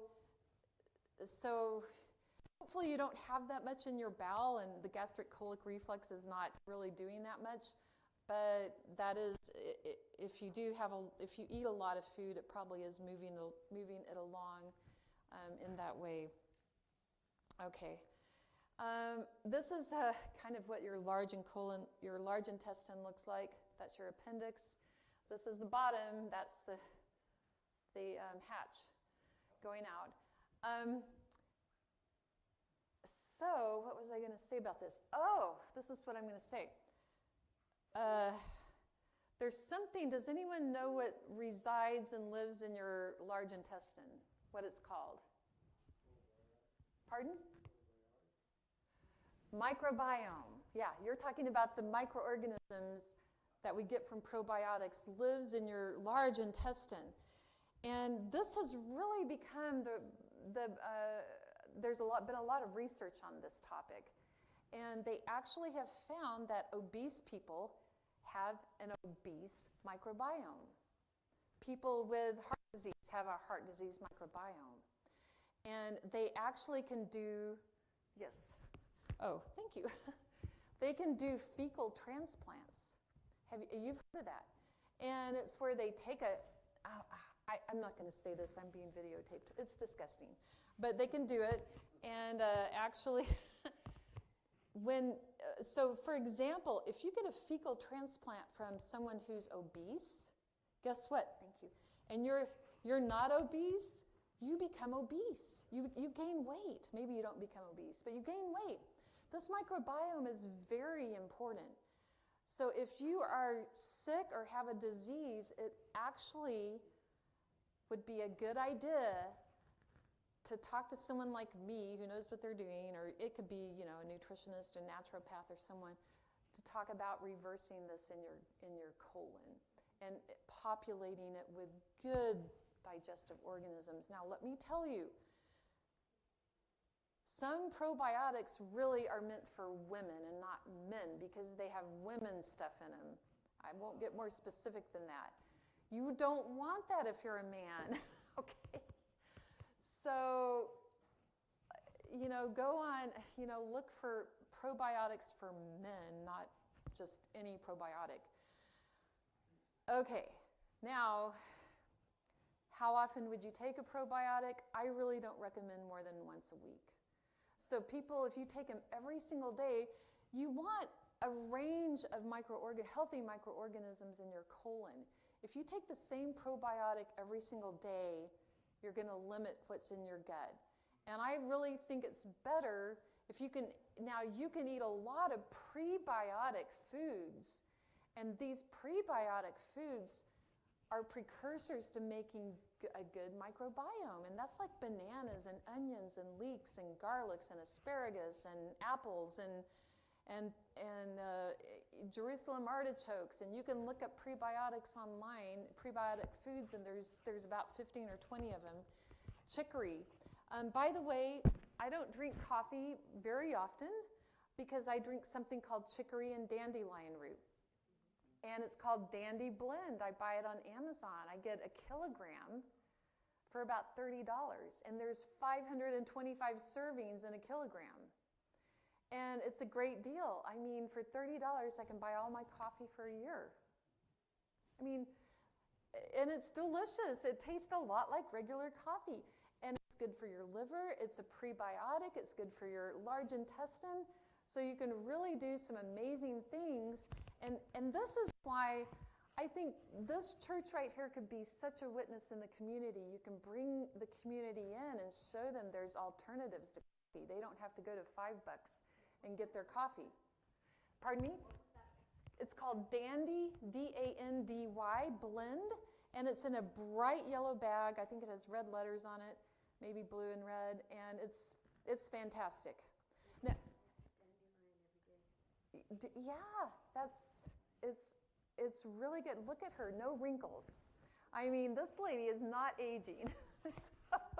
So She's amazing. They both are. They're doing great. I hope I'm not boring everyone. Okay, so let's go forward and see if the new batteries work. They work. Okay, you can stave off dementia with food. Did you know that? And green leafies are one of the best things you can do. Green leafies, if you're using kale, it's really probably best if you're using it frequently to blanch it. And that deactivates or inactivates the goitrins, the natural goitrins that are in cruciferous vegetables. That includes broccoli. And so you want to blanch it for about 30 seconds to a minute. And actually blanched kale, you can put it in, it kind of goes down, it loses, and you can put it in little ice cubes and freeze it in an ice cube tray or in a different tray, and you can put that in your smoothies. And it makes the prettiest green smoothie on the earth. I mean, it is a beautiful smoothie. The Mediterranean diet, people following the Mediterranean diet have a 28% lower risk of developing mental cognitive decline and a 48% lower risk of progressing from mental cognitive decline to Alzheimer's. So that's pretty remarkable. I've actually been to the Mediterranean region a number of times. It's my favorite diet on the whole planet.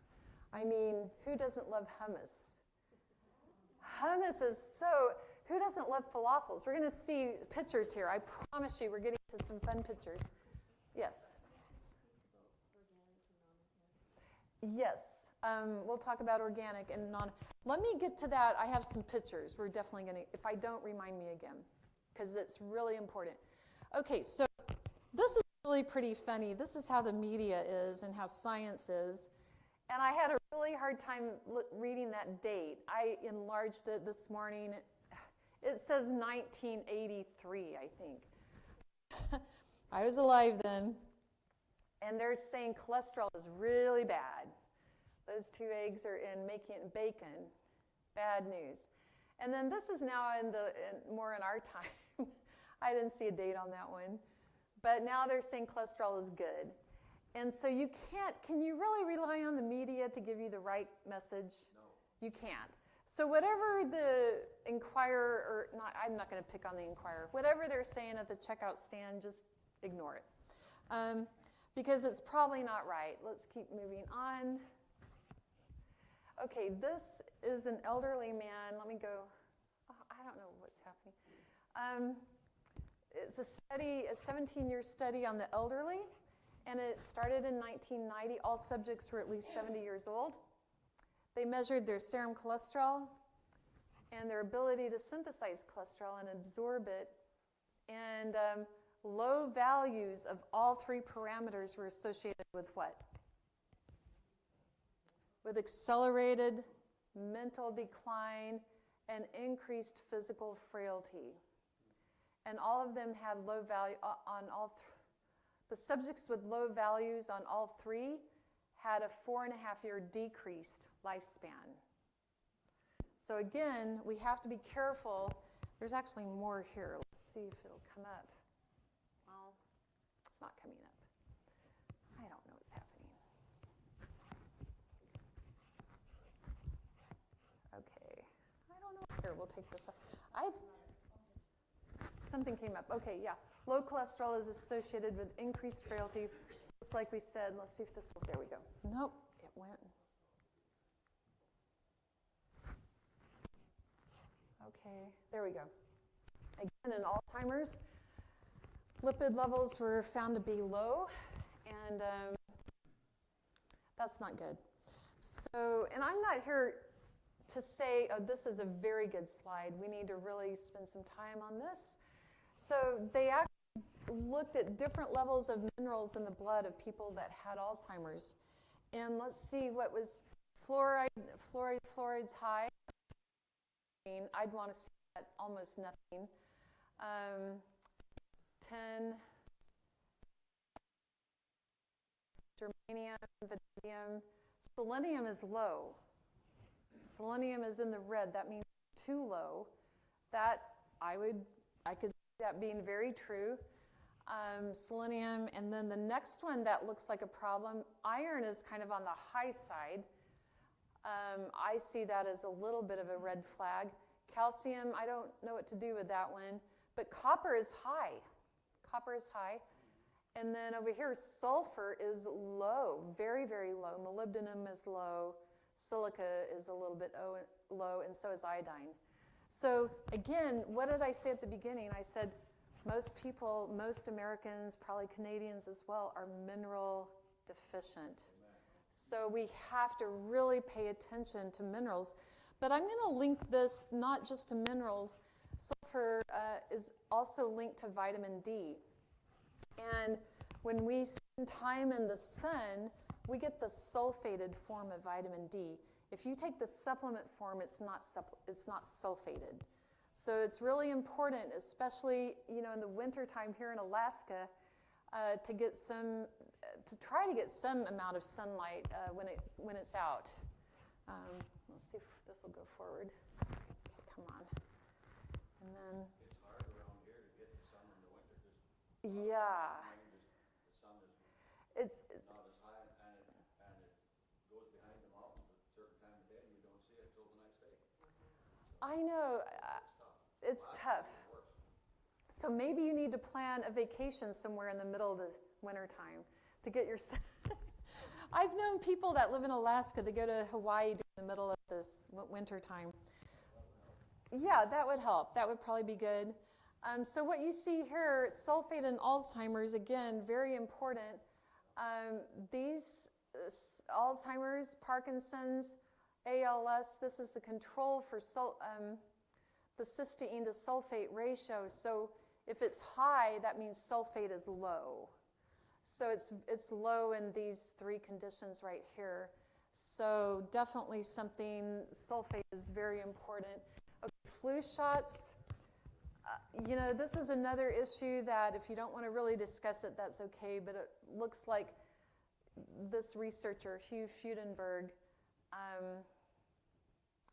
has looked at flu shots, and if you got 5 consecutive flu shots between 70 and 1980, you increased your risk of getting Alzheimer's. So, and this information is not, people aren't really announcing this. You have to kind of dig around to get it. And then let's just skip these. Oh, I do like this, if we can get Voltaire to show up.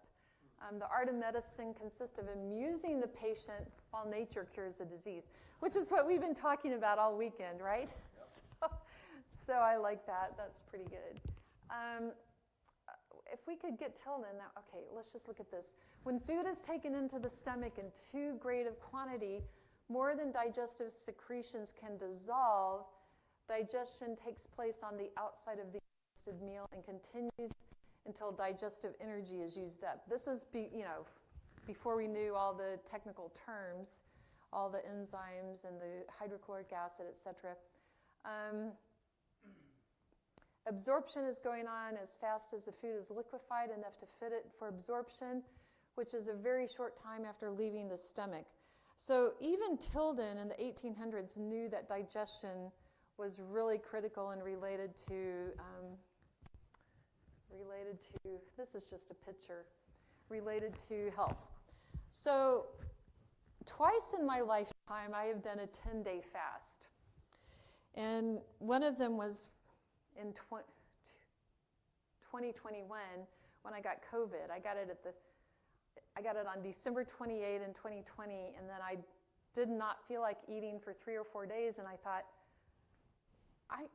I'm not going to eat till I really feel like I want to, and it was 10 days later. And so, and I don't necessarily recommend a 10-day fast, but definitely a 3-day fast. You can fast most people can do it unless you're diabetic or have some other condition, and it can completely regenerate your immune system. And I recommend it with my clients that they do it once a year, and it's not easy to do. I had a client, she was a family friend of mine, and she had cancer, and she knew she was dying. And I went over to see her, and I said, I wish you'd fast. She goes, I can't. I love to eat too much. And it might have been too late in the game for her, but you never know. I mean, God can sometimes, He does miracles when we put an effort in, right? And so I think sometimes we have to do things that we don't want to do, and this is just one of them. For many years, I fasted every Thursday. But when I first started doing it, it took me 5 weeks before I could go the entire, so I quit eating sundown on Wednesday. That was my last meal, and then I didn't eat again till Friday. A little bit more than 24-hour fast. It took me 5 weeks before I could give up one day. I mean, I tried, and then I get to like 6 p.m., it's like, I really want to eat. And because food is my language, I like food, I like to cook, and when I don't cook, I feel like, what am I going to do? So, there's a mental thing there. But definitely fasting, if you can do it once a year, a 3-day fast, there's a lot of benefit. I'm a raw food chef. I went to Living Light. It's a raw food training center in Fort Bragg, California.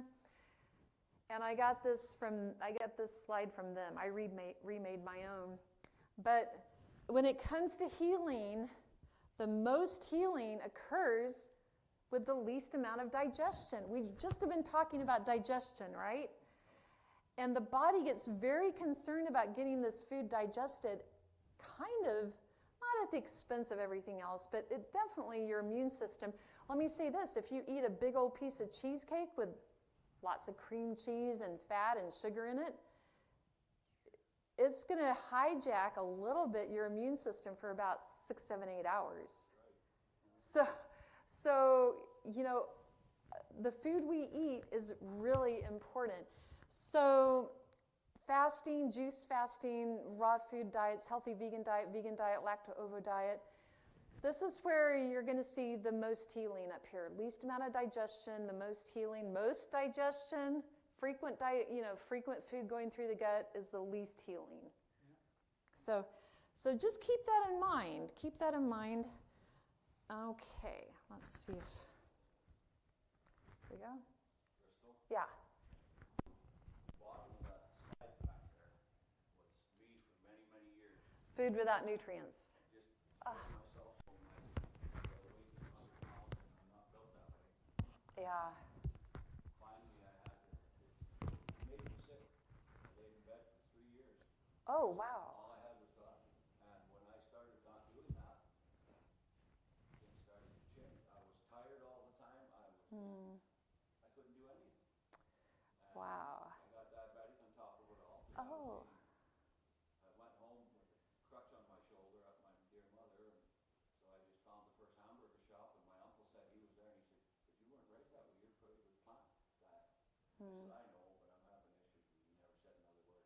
I should have listened to him, but nonetheless, the Lord finally got a hold of me, and one time, I'll just say this, one time years ago, I had a guy that was bugging me. He was what, begging you? Yeah, Oh. he was making fun of me, and he Oh. said, "You're a healthy way," and I wasn't healthy at all. So I challenged him. I drank Coke like it was the ocean, and I downed 9 bottles in 4 minutes. Oh my I goodness. scared those guys so bad, and they didn't know how scared I was. Everything came out green. I was sick for 2.5 days. I could hardly do anything, and I never drank another soda pop the rest of my life till now. I don't touch that garbage. But God has changed me, and I go at the top and do what it says there. Good for you. Yes. It works. Yeah, it does. I agree.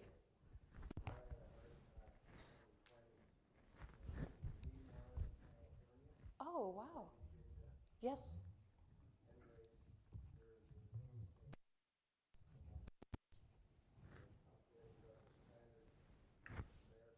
The sad, yeah.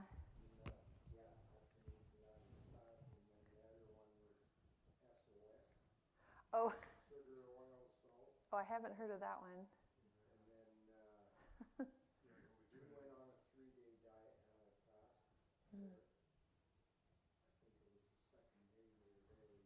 Excellent.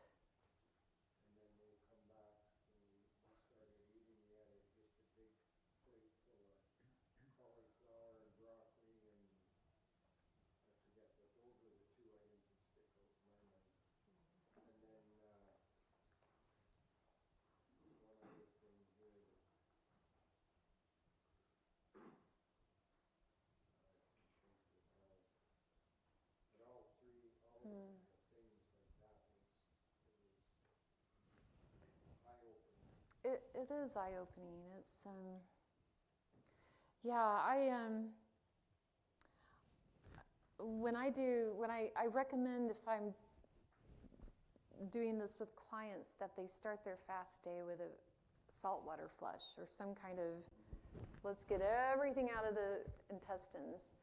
And so they clean the intestines out. So for 3 days, at least 2 days maybe, 2.5 days. I don't know what this concoction was. I think it had some Epsom salts in it and everything. Yeah, that'll clear you out. Anyway, it was a mixture that they did, and that's the only thing that we had in these 3 days. Yeah, We did it once a day. yeah, yeah. And the other thing that they promoted was whole food, plant-based diet. Mm-hmm. In the morning, while your sleep was, you were supposed to be in bed at 9 o'clock. Mm-hmm. And before you had breakfast, you drank 3 liters of water. Oh, wow, that's great. Half an hour before you ate. Yeah. You didn't drink anything before you had your meal at 8 o'clock, breakfast, and then you ate at 2 o'clock. And Oh. then you didn't have anything to eat, maybe a very light snack before you went to bed or something. Mm-hmm. But you didn't eat until the next morning at 8 o'clock. That's right. And so that meant you got like an 18-hour fast. It's very good. Intermittent fasting. Yeah. That's the way to do it. I mean, they do it kind of extreme there, but yeah, you'll get results for that for sure. I want to skip some of this. We're going to skip. I want to get into the pictures. We talked about that. Magnesium.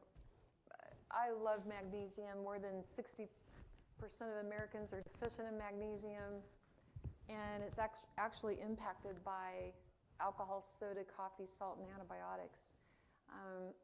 It's associated with depression and suicide. So I actually recommend people take the supplement. It's shown to be beneficial to the brain. We're going to cover most of these. Let's see, tsunami of obesity. We're really seeing a lot of that. I want to skip in. Okay, action break, we did that. Okay, 5 things you can do right away. And this is exactly what everyone's been saying, which is great. You can adopt a plant-based diet right away. And plant-based doesn't mean that there's not some dairy or even meat in it, but it means that the majority comes from plants. Okay, that's plant-based. And you can start choosing living food, a salad at every meal. That would be great. Some people don't get any fresh food all day long. That's not good. Now the green smoothie, I'll tell you what, it does more biochemistry than almost anything else you can do for your body. It is incredible. I take 2 or 3 or 4 handfuls of organic baby spinach. I put it in with about 1 to 2 cups of frozen pineapple. Sometimes I'll throw half a cucumber in. I'll put my water, a little knob of ginger, and I do half a gallon of that. And it's a liquid. It's not a thick smoothie. If you want, you can put flaxseed and walnuts in it. I don't. But I sip that green smoothie, and it is tons of folate. It's not folic acid, which is not folate. But it's folate. It's very rich in folate. It does amazing things. The other thing is you can eat minimally processed, and that's good. And you can start getting your nuts and seeds that have the omega-3 fatty acids. That would be your flaxseed and your walnuts. Yes? The other thing that they say quite often is that there's no such thing as junk food. It's either food or junk. Oh, okay, that works for me.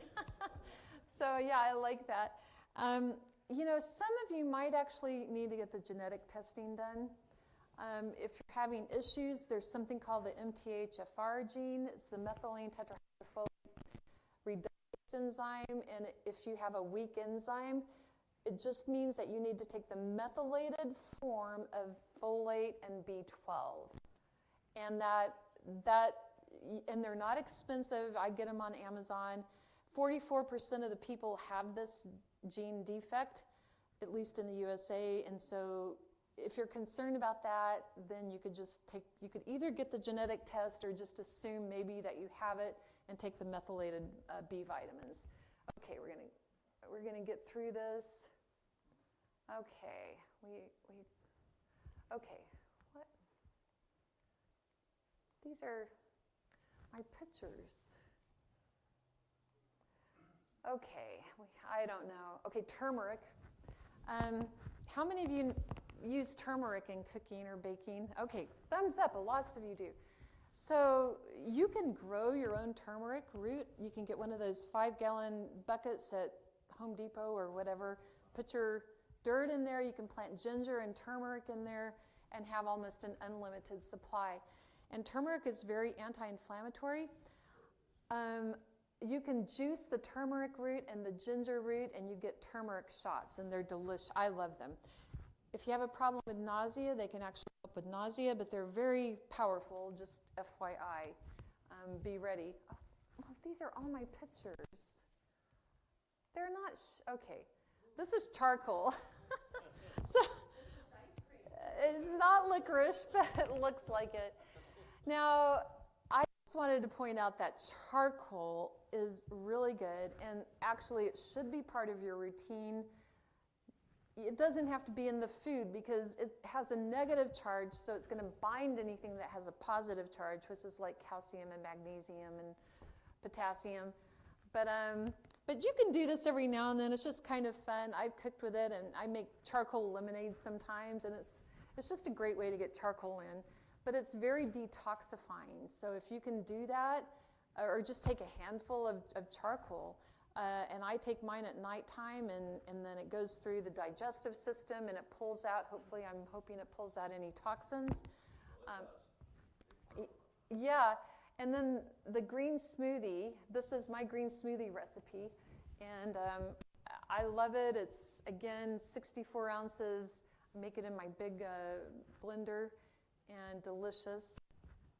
These are some green leafies. Try different green leafies. Arugula makes a great salad if you haven't used arugula, but I bet this group has.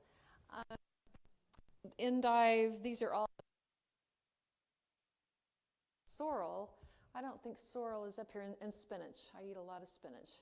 And kale when it's in season. And of course, that's not showing up. Here's another smoothie, and this is inflammatory juice. And here again, you can take it, blanch the spinach, so it takes up less room. You don't have to keep a big tub of fresh spinach. You can put all your spinach in a hot water, blanch it, and then just ball it up, freeze it, and then you just put it in a bag. And when you make your smoothie, you pull out 1 or 2 balls of the blanched spinach. And it works really well. And you can do that with any green you want to. Oh, let's see, here we go. Chlorophyll. Chlorophyll is amazing. These are sprouts. Does anyone grow sprouts here? Oh yeah, there's quite a few. Sprouts are amazing. They're some of the most nutritious foods you can consume. So definitely you can get the grow lights and do it at home, so when you can't get a lot of fresh greens during the wintertime, you can still grow sprouts. And this is the process of photosynthesis, and it's an amazing process. It's called the Calvin cycle, I believe. And the sun beams down into the leaves, converts it into energy, strawberries, all different kinds of plants. And the interesting thing about greens is at the center of every chlorophyll molecule is what mineral? Magnesium. So if you're short of magnesium, greens are a really good way to replete your magnesium and make sure you get enough magnesium. Again, this is just chlorophyll. This is really kind of cool. It's what it looks like. This is the chlorophyll in a plant leaf, little pockets of the pigment there, full of magnesium. Very similar to the Yep, that's right. So all of these right here, different colors. These are each different pigments. You see chlorophyll, some carotenoids in there. These are anthocyanins up here. And this is what we need to be eating every day. I'm going to come back. Isn't this beautiful? The anthocyanins, probably something like red cabbage. I love these pictures, and they're even better if it's darker. You see, look, you can look back at my computer. The purples and greens are so brilliant and bright. And this is a brain. I've always kind of been fascinated by this. These are neurons and different kinds of cells. And this is a stain. They're not really this color in the brain. But it's kind of interesting how it's similar to plants, similar to how the plants are structured. This is a blueberry up here. This is some kind of plant, leafy green plant. Okay. Just look at all the different pockets of organelles that are in the plants. Let's keep going. This right here, how does that look? Really delicious, doesn't it? These are peppers. And I really cannot cook without using these hotter peppers. So I will say this. I'll be pushing my book right now for a second. I use jalapenos a lot in here. But if you don't like jalapenos, you just leave them out. Okay, it's not going to change it that much. But I'm a jalapeno person. And then someone said I could get the capsaicin if I went to cayenne peppers. I'm going to do that. Maybe put one of each in. Can I say something? Sure. Our dear brother and sister Scott and Stella, they're online, and she's Hi. and they're the co-founders of this church. Oh. And she swears by peppers. So there you go, Scott. And Oh, Stella. there you go, Scott and Stella. Yeah. That's They awesome. came from Colorado to Oh. help build the academy in Kitchener Wow. back in the 70s. So, Well, I'm from Texas, so you know they how. asked me to remember them to you. Okay, very cool. Okay, so yeah, this is all different kinds of, these are bell peppers. They're not hot at all. And the red bell peppers are a really good source of coenzyme Q10. That's good for our heart. So if you can get those in, and you can probably grow these. I mean, during the summertime here, you could grow those, and then you can can them, so you have them year-round. That would be great. Oh, okay, come on. This, again, is one of my very favorite greens, Swiss chard. And it will, I don't know about here in Canada, but it grows almost year-round where I live. So you can get it if you have, 5 or 6 Swiss chard plants and some sorrel. You're going to have lots of greens available year-round. And I'll tell you what I do with the stems. I don't throw the stems away. What do you guys do with them? You can eat them or you can saute them. And you can even pickle them. So you don't need to throw any part of the Swiss chard away because it's really delicious. Again, I'm growing garlic this year, and it's probably about that high, a couple feet high. And I can't wait till it's not quite. I dug down to look and see if it was ready. Not ready yet. Probably about 3 more months. But again, lots of allyl sulfides. We talked about sulfur being low in Alzheimer's, but guess which vegetables are high in sulfur? Garlic and onions, very good for sulfur. So you want to get some of that. Of course, there's going to be nothing. Carrots, look at this. Oh my goodness, I agree. I love carrot juice. It's amazing. But look at the different carotenoids and anthocyanins that are going to be in the different carrots here. And carrots grow very easily. Do you guys grow carrots here? Lots of carrots. Grow as many carrots as you can, and you know how to store them during the winter? In sand. So you get a big box and some bags of sand, and you don't even have to take much of the dirt off. You just layer the carrots on top of sand, more carrots, and sand and carrots, and you're pretty much set for about 3 or 4 months of carrots. You can dehydrate the greens. You can dehydrate. Okay, In the veg cell. I didn't know that. Okay, carrot greens. I guess rabbits eat them. That's an Italian, that's part of the Italian herb mix. Yeah. Oh, I did not know that. Now, I eat beet greens. Grizzly bears and carrots are their favorite food. Seriously. Uh-oh. Can you hand me that? I fell apart. I'm moving too much. Okay. Trying to get out of the camera range. It's not working. Your camera keeps following me.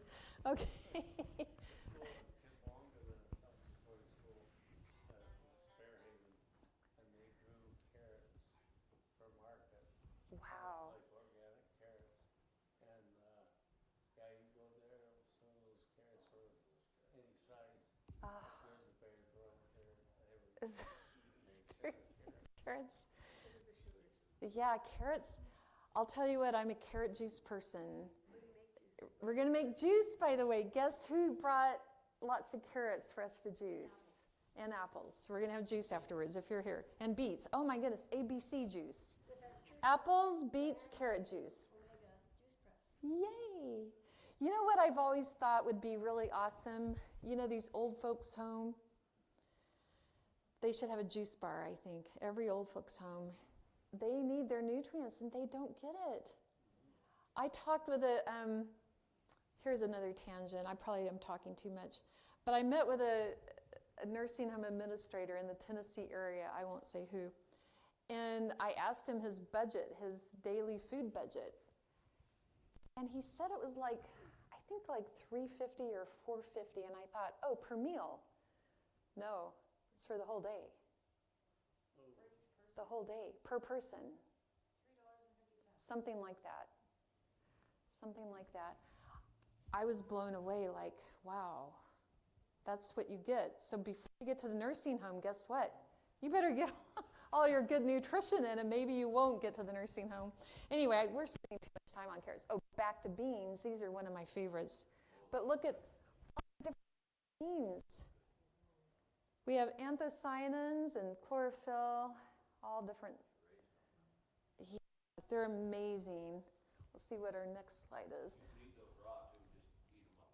That's right. They're so crunchy and delicious.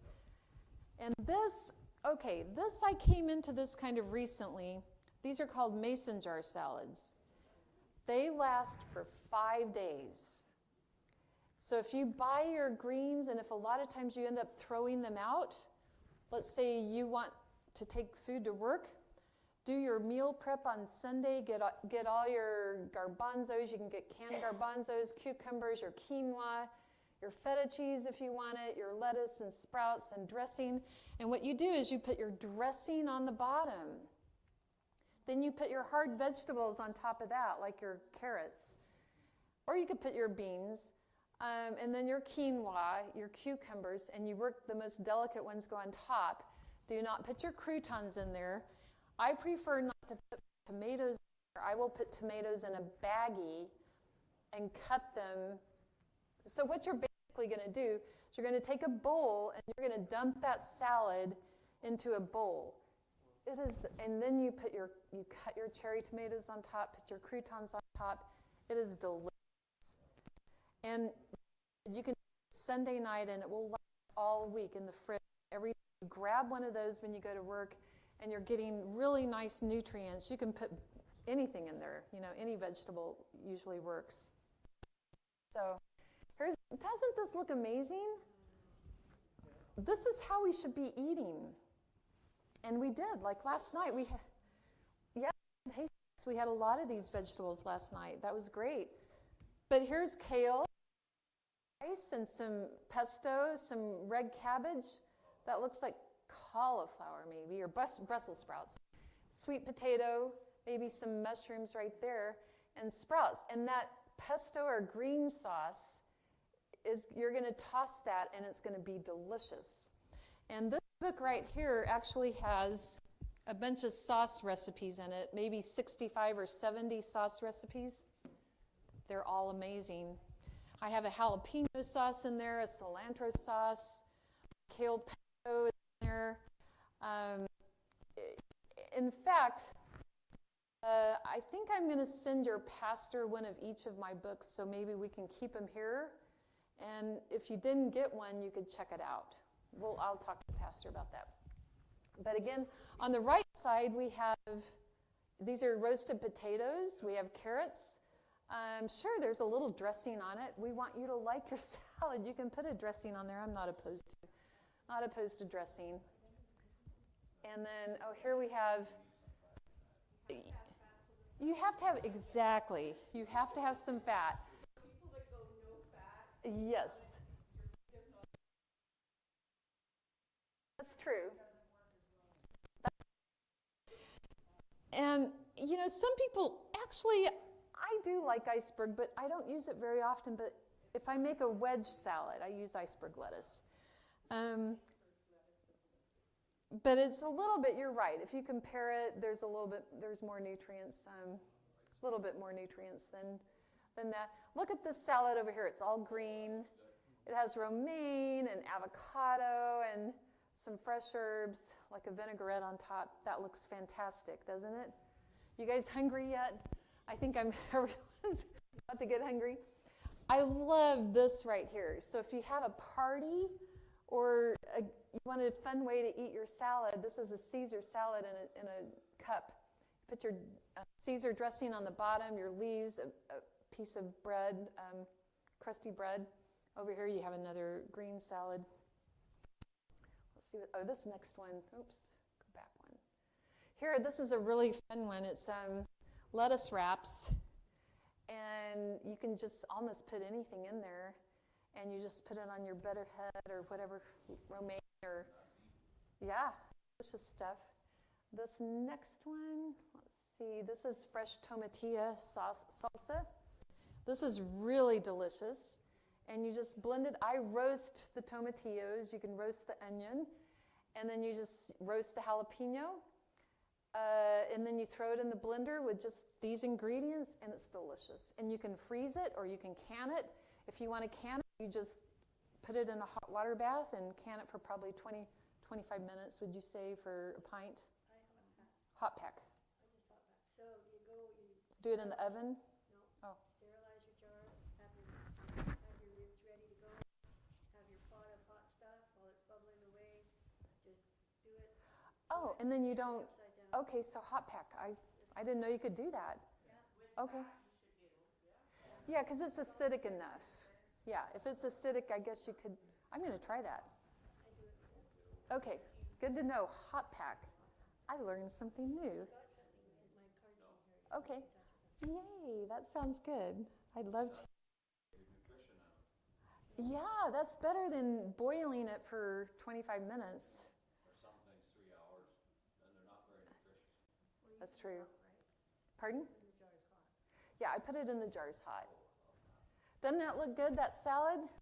That's your green beans with some leafies, a little bit of feta maybe, and a nice vinaigrette on top, some fresh herbs.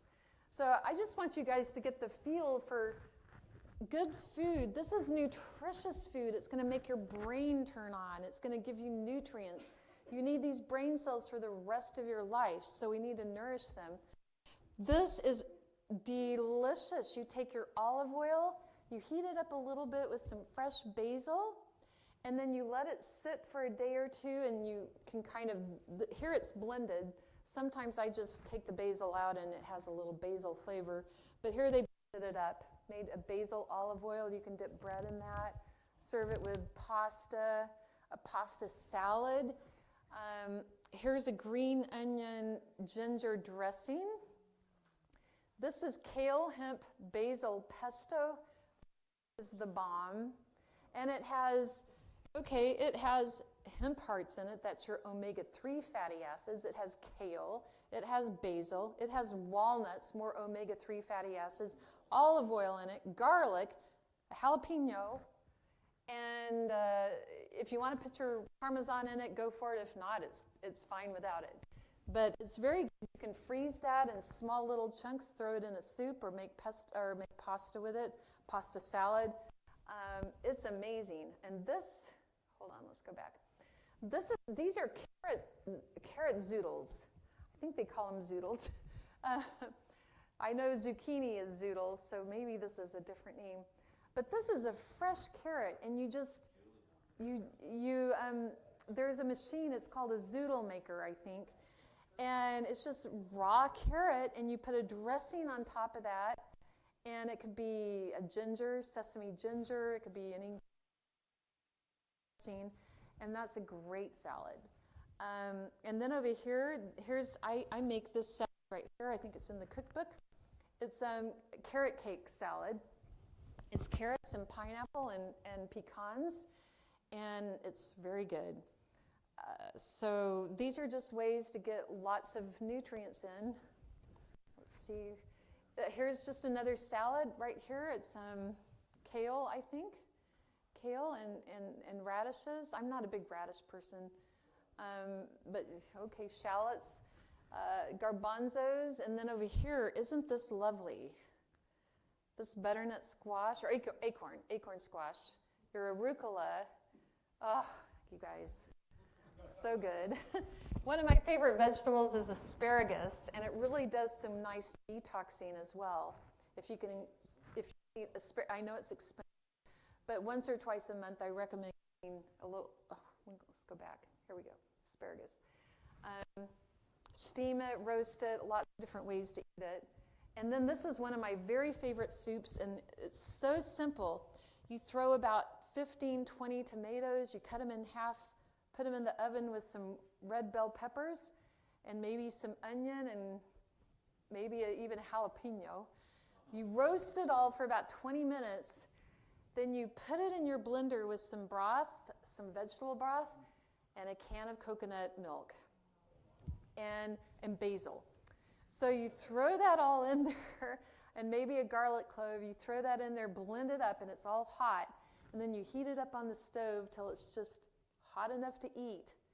And you serve it with a nice salad and crusty bread, and I've made this I don't know how many times. It's in the cookbook too. So it's a great soup, and really pretty, all the fats are good. I mean, it's coconut fat, and then if you use olive oil to roast it, you're doing pretty good. This right here, let's go back. Oh my goodness, this is kale and white bean soup. This is another awesome soup. This is like the tortilla soup, or no, that's chili. That's chili. So you make your nice chili, and then, you know, when you serve it, make it pretty. You can put your tomatoes there, some peppers, some jalapenos, and cheese, cotija cheese. That's not mine, not my picture. Let's go to the next one. Oh, yes, and you probably make sun-dried tomatoes. So if you grow 2 or 3 cherry tomato vines this summer, you'll have enough cherry tomatoes to, do you cut yours in half and then dry them? Okay. It takes 75 pounds of cherry tomatoes to get 1 gallon of dried tomatoes. Really? Okay. Yeah. So you probably need to grow about 10 cherry tomato vines. But yeah, so I did this in Texas, and when I would dry my cherry, I had a screen. I had a screen door, and I cleaned it off. I cut them in half, and in a couple days in Texas, they were dry. And you put a screen over it so the bugs can't land on it. And you can either freeze them or you can put them in olive oil. And I'm telling you, dried tomatoes are amazing. Here, you can mix it with a little bit of make a sauce out of it and put it on fettuccine. It's delicious. So let's see. Yeah, you see all the things you can use it on. Okay, this next one. Okay, now what is this? More cherry tomatoes. So you can do it in the oven, or you can do it if you have a dryer. You can do it that way. And then here it's in the jar. Let's see. Okay, here we go. Again, more soups. This right here, these are portobello mushrooms. So you make your soup and you can put that in the oven. If it's like a cast iron pan, you make your soup and then you put your mushrooms on top of it with some nice sauteed spinach, garlic sauteed spinach. If you use cheese, put a little cheese on top of it and just heat that up, and it's absolutely delicious. Okay, what's next? Oh, hold on, we gotta go forward. These are just roasted vegetables. Have you guys seen, you can do a one pan meal. You can put your vegetables, your legumes on there. You can put everything on there, your onions, your garlic, and roast it. And then if you have a nice sauce, like a cilantro sauce or a parsley sauce or a sun-dried tomato sauce, and you toss that sauce with these vegetables, it's really absolutely delicious. And here we have very simple roasted leeks. These are root vegetables. What now? It's hippie food. Oh, it's hippie food. Does Wes like hippie food? We brought that dish Oh. to potluck, and Wes wouldn't try it. Oh, Wes! He told me it was hippie food. So what dish did you take? The roasted veggies. Wes, I'm very disappointed in you. Carrie, your work is cut out. Okay, so next time he brings hippie food, you raise your right hand. I Wes, promise to. Okay. Anyway, Szechuan green beans. How many of you have had these? They are so good. These girls are cooks. So yeah, I think you're going to be getting some meals. So, okay, this is crack broccoli. Now, does that sound good or what? Yes. Yeah, Wes? Okay.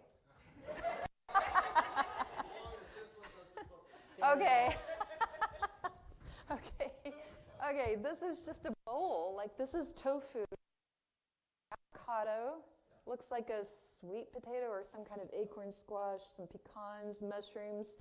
Could be sauteed spinach with mushrooms, and then, oh, looks really good. And then let's see what's next here. Isn't this fun, kind of going through food slides? I like it. Okay, hold on. Oh, goodness. Doesn't Ellen White say it should be colorful? Yes, that's right. When they see it, they get excited. That's right, exactly. And I've been to so many potlucks. It did not happen here where, you know, maybe someone who's never had a vegetarian meal, they're visiting a church, the food is not so good. I mean, you see them take their full plate over and throw it away. I think our food should look fantastic. It should look like it came from a gourmet restaurant and taste like it. Yes, ma'am. There you go. This is a quinoa burger. Well, no, sorry, spicy cauliflower burger. Yep. Look at that. You have your lettuce, your burger, your onions, your tomato. I think it looks pretty amazing. Okay, let's see what's here. This is just a salad. Nice salad. Here's I had one of my former students, she and her family, every Friday night, the whole family would get together. They'd read the Ten Commandments and they'd eat tacos. But they tried to have a different form of tacos every Friday night. So I thought, you know, it'd be kind of cool to have a tradition like that. You know, something that your family could do. Oh, here's what is the couscous? This is very good, by the way. I have something called confetti couscous in one of the books, and it's delicious. Okay, I love curry. Any curry fans here? Lots of curry, Indian fans. This is a dosa, vegetable dosa. Not so easy to make that part of it, but this part is delicious. Okay, here you're getting some protein. There's some green peas, there's potatoes. You could put crumbled up tofu in there. That would give you some protein as well. These are curry soups, or they're not really faux bowls, but you can have your rice noodles in there, your curry, lots of different vegetables in there. And most of you probably know you can buy the curry paste pre-made, but you never know what's in it. You have to read the label. Or you can make your own, and that works really well too. And here's more soups, Thai green curry with tofu, broccoli, and zucchini. And then another one. Let's see. Oh, this is Mediterranean all the way right here. Your falafel balls. And you can actually get the falafel ball mix. And it's very easy. You just add water, and then you bake it, or you can fry it. And this is a falafel sandwich. And they have the red onion, the cucumber, tomatoes, and lettuce, and it's just amazing. Then this is a nut loaf, meatloaf made with, this is cranberries. So you can put nice cranberries, a little bit of, kind of make a sauce with them, and put them on the bottom, put your meatloaf on top, and bake it. And it's really pretty, especially around Christmas time. It's a nice recipe.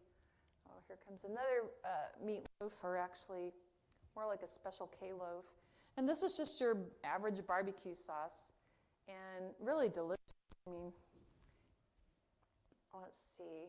Oh, so easy to make this. All you have to do is get a can of diced tomatoes, petite diced tomatoes, blend them in the blender, add some vegetable broth, and then throw in your vegetables. You throw in corn, beans, you cut up some kale or spinach, and it cooks for about 5 or 10 minutes, and it's completely done. It's delicious. And you can make it minestrone. You can put your kidney beans in, your garbanzos, whatever, cannellini beans. They're amazing. Okay, I'm still, oh, here we go. This is amazing stuff right here. This is pasta with pesto and the tomatoes on top. This is a bean stew. So there's lots of here, let's go forward, and this is just roasted. Let's see if we can, I think it requires a little moving of the batteries. Let's go back. Oh, it's not going to show. Oh, there it is. Again, more falafels. Roasted baby potatoes. Doesn't that look good? Yes. With the lentils. So now you have your protein you're putting in with the potatoes. Some greens that go in with that. These are different seeds. This is almond cheese. You can make a great almond cheese. It's raw. It's not cooked. And there's a recipe for it in there. You guys, you don't have to buy these books. Copy them. I don't care. But you can make the almond cheese look really pretty in a roll. It could just be in a bowl. You can put it on crackers. You can add roasted red pepper and chives and all kinds of seeds and fresh herbs to that. Paprika, you can put in a paprika mixture of paprika, sesame seeds, and dehydrated onions. This is, these are quick pickled vegetables. A quick pickle means it can be as little as 20 minutes to maybe a day that you can quick pickle. And so these are excellent on veggie burgers. You can serve them as a side with a regular, you go on a picnic or something, hot dogs, whatever. And this is, you can do a pickle maybe for a day. I don't like pickled vegetables all that much, but if it's a quick pickle, I love it. So I like my carrots a little bit on the hard side. So it's a little bit pickled, but not very much pickled. And that's cauliflower, carrots, zucchini, some fresh thyme. Let's see what's next. It's not going to. Oh, this one is.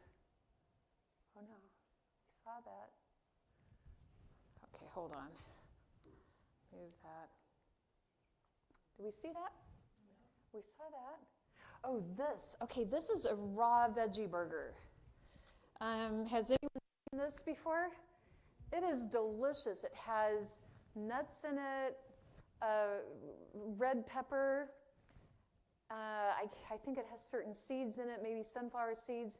Lots of seasoning, lots of flavor, and it's served on a bed of sprouts, and it's absolutely delicious. It may not look like a veggie burger, but it really is delicious. Or you could there's a tomato in it. See that tomato there?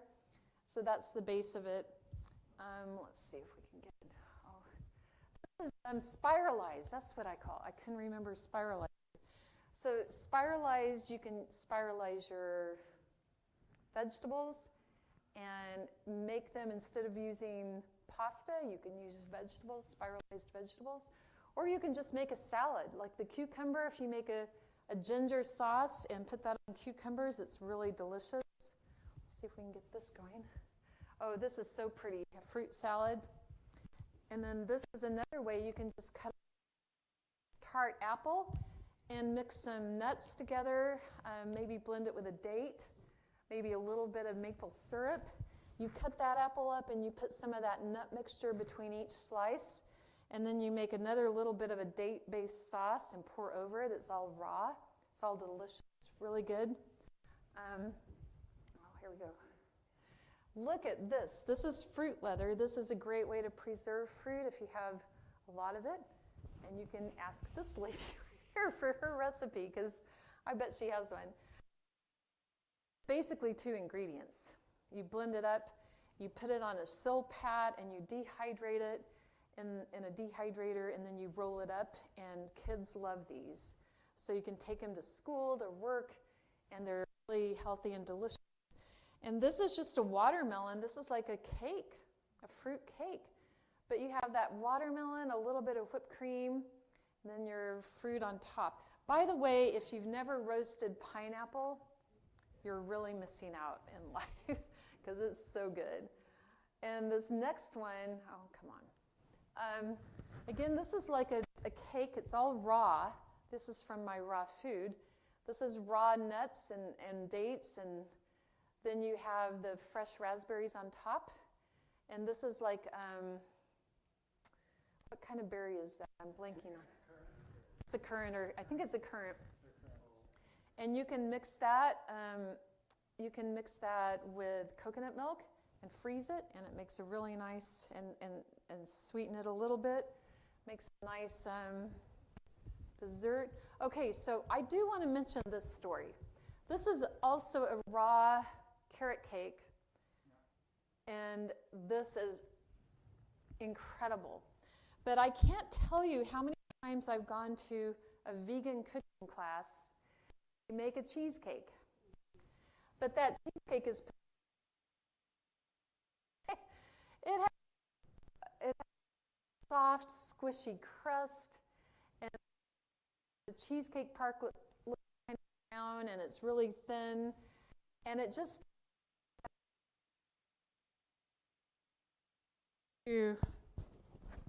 to want to be a vegetarian or a vegan, when you make food, it needs to look hopefully more like that than like a sad little vegan cheesecake. So, and I'm sure you've never seen any of those vegan cheesecakes. They're soggy, and they still always seem to taste good, but they don't always look very, very good. And then this is just kind of fun. There's, I think, 27 pieces of fruit, all chopped up the same size. Believe me, it's not easy to do. A Rubik's Cube. But it looks, if you really want to make an impression on someone and show off your culinary skills, it's kind of fun to do. But not easy. This is very simple. You can just get your white chocolate and dip your strawberries in it. And this right here,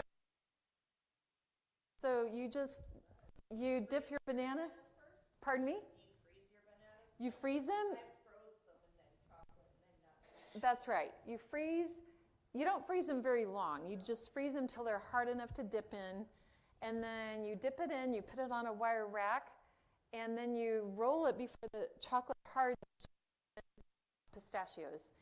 And it's really a fun dessert. It's very healthy. And we're going to get, oh, this is really fun right here. These are apples, just a few ingredients. You can peel your apple using this peeler type thing. And then this, you don't cut it, you just kind of stretch it out and roast it a little bit and serve a sauce and whipped cream with it. Very delicious. Another recipe is you do this and then you cut it into, or no, this is spiralized, I'm sorry. Or no, it's cut. It's using that, you cut it in half and you freeze it. You kind of clump it up in little clumps, put a little lemon juice on it, you freeze it, and then you drizzle with chocolate. And you can serve that, and it's really delicious. Let's see, we'll keep going. This is just peanut butter cookies. They're raw, they're so delicious. This is the recipe. Almonds or almond meal, medjool dates, peanut butter, vanilla, pinch of sea salt. Yeah, really yummy. You don't have to bake it at all. Next is, oh, wrong one. Okay, let's go back. What do you recommend? I know some health doctors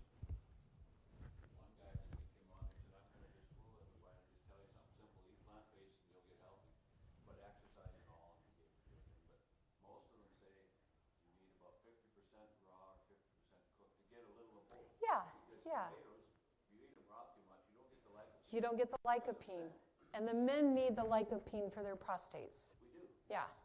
So you need some tomato. Yeah, you need a combination, and I like the 50-50. Okay.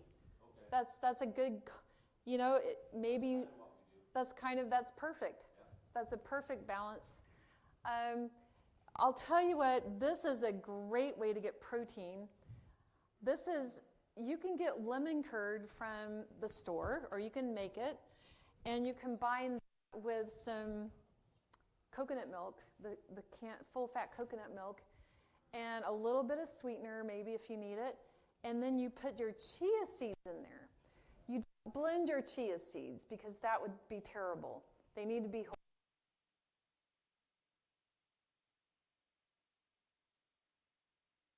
I make a chocolate one too, and you can use raspberries. Made all kinds of different chia puddings, and they are fantastic.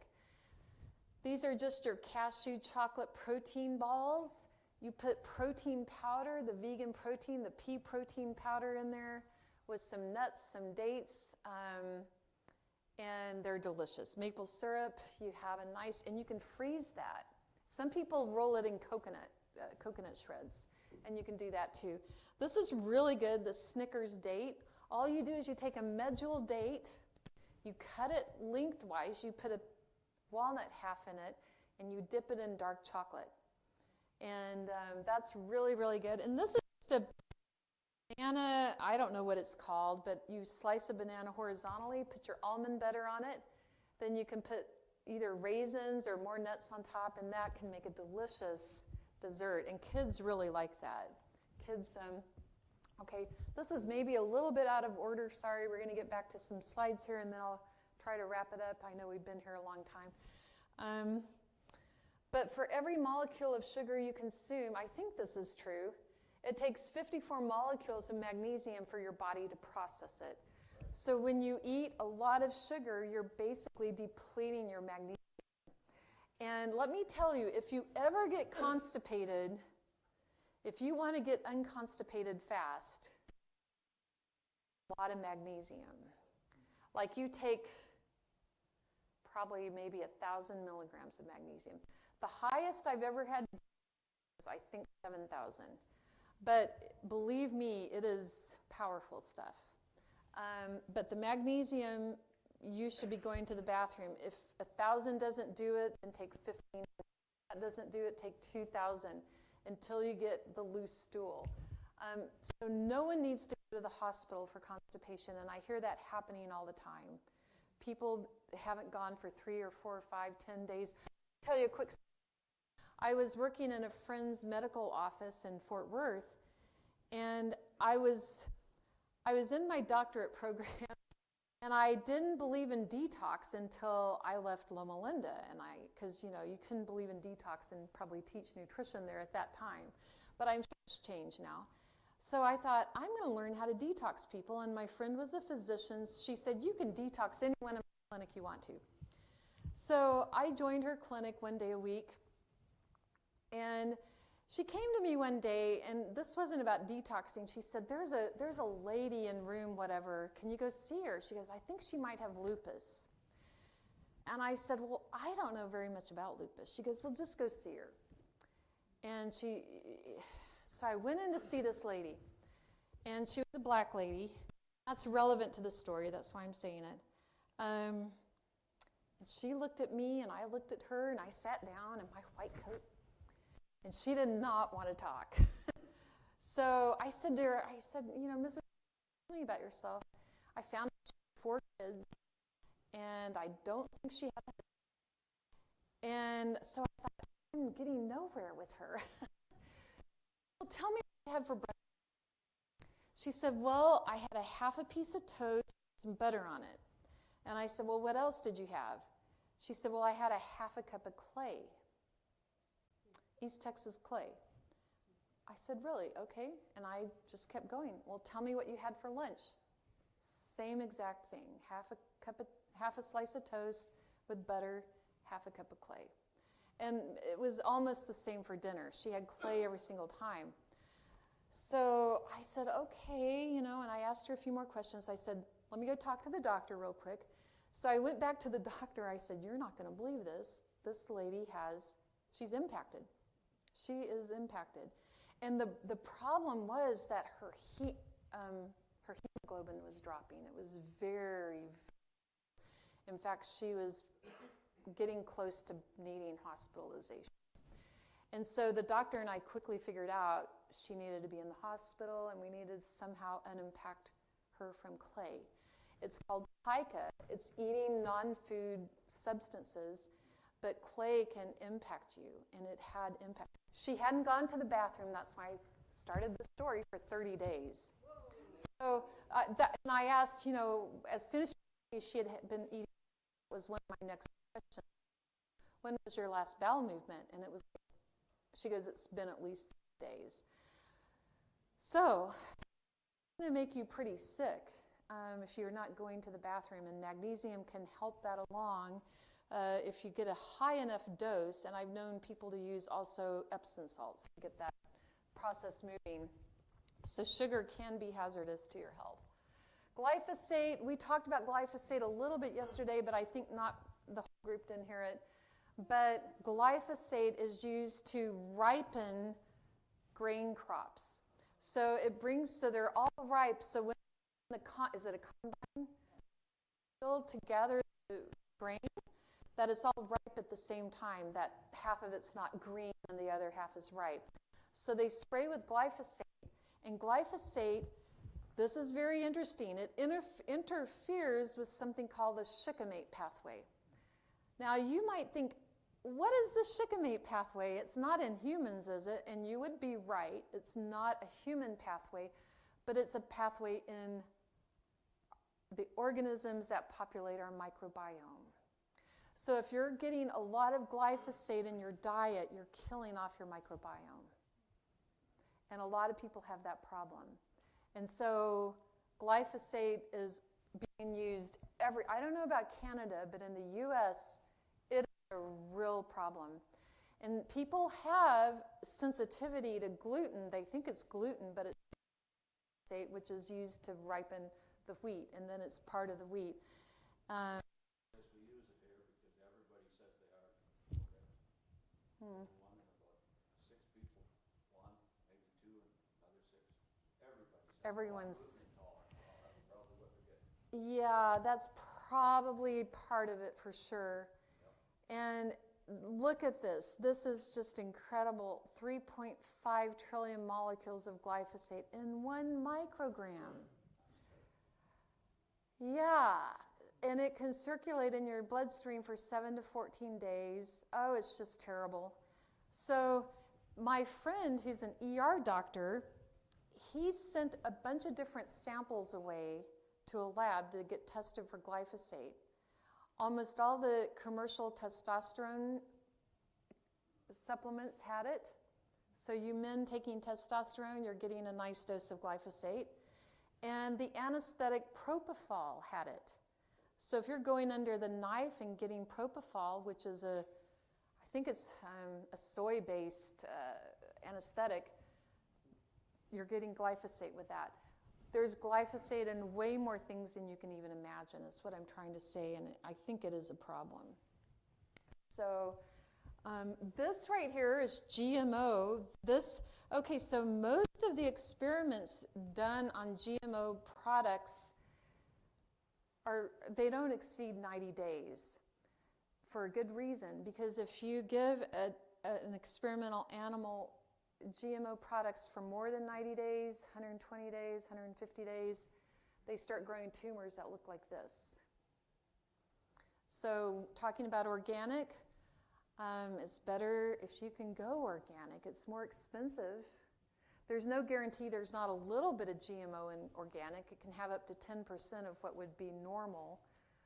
So it's not necessarily clean, but it's better by quite a bit. So especially anything with corn, almost all corn unless it's black corn. Black corn, as far as I know, is not genetically modified. But this looks pretty bad. Most of our grains and that in this country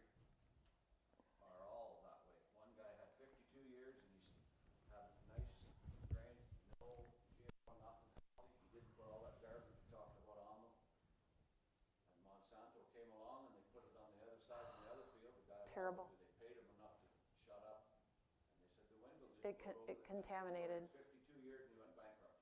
Oh. Almost died from how bad he felt. And they'll sue you for stealing their GMO corn. They tried that, but the court said, no, you didn't. I'm glad. Yeah, this is Ellen White, a statement by Ellen White, which I really like. Reform cannot be made all at once. The change must be made gradually. Right. So that's reasonable. You know, Mrs. White, there's a ditch on both sides of the road, right?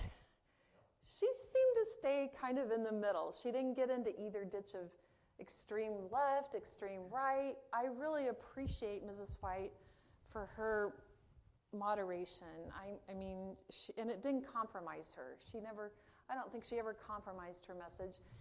Changes must not be made so abruptly that they will be turned away from health reform instead of being led to it. The food served to them must be nicely prepared, and it must be richer than either you or I would eat. So you want people to get their first experience with a vegetarian meal should be super positive. You know, it should be colors, it should have some sauces on it, and whoever gets these books, the cookbooks at least, I think even Country has it in there. But there's, let me just show it to you real quick. There's something called the Choir of Flavors, and this tells you how to cook, and it's amazing. Let's see, the Choir of Flavors, a whole chapter on it. Well, it's right here, page 330 in this book, and it's basically, if you're cooking and then it's too salty or the food tastes too bitter, it tells you how to correct it. And so you really aren't going to hopefully ruin a recipe anymore if you can look at that. And I got that at Living Light, and I modified it and adapted it to be something I think that's pretty usable. And there's also a discussion about really interesting, we're not doing culinary stuff today, but there's a whole discussion about the different flavors. And flavors are so interesting because you have receptors for them. And when you taste something hot and spicy, it's really your pain receptors. These pain receptors that are in the mouth. So if you like hot food, that's because you have enough pain receptors. And people who tend not to like hot food, they're usually super tasters. I'm not a super taster. I can't break down a recipe necessarily and tell you everything in it because I like hot food. I'm not a subtle, I do like some subtle flavors and taste, but I like the spicy stuff. Okay, let's keep going. We've been over that, make dietetic changes. Okay, personal hygiene. I do want to say one thing about this. I think it's really important, but you can't expect to correct your internal problems if your external is not clean. And your skin is your largest organ, and it's full of pores. I mean, and the pores are very functional. They let the toxins out. Like we talked about, you can sweat out cortisol and toxins when you go into a sauna. This is a really good thing.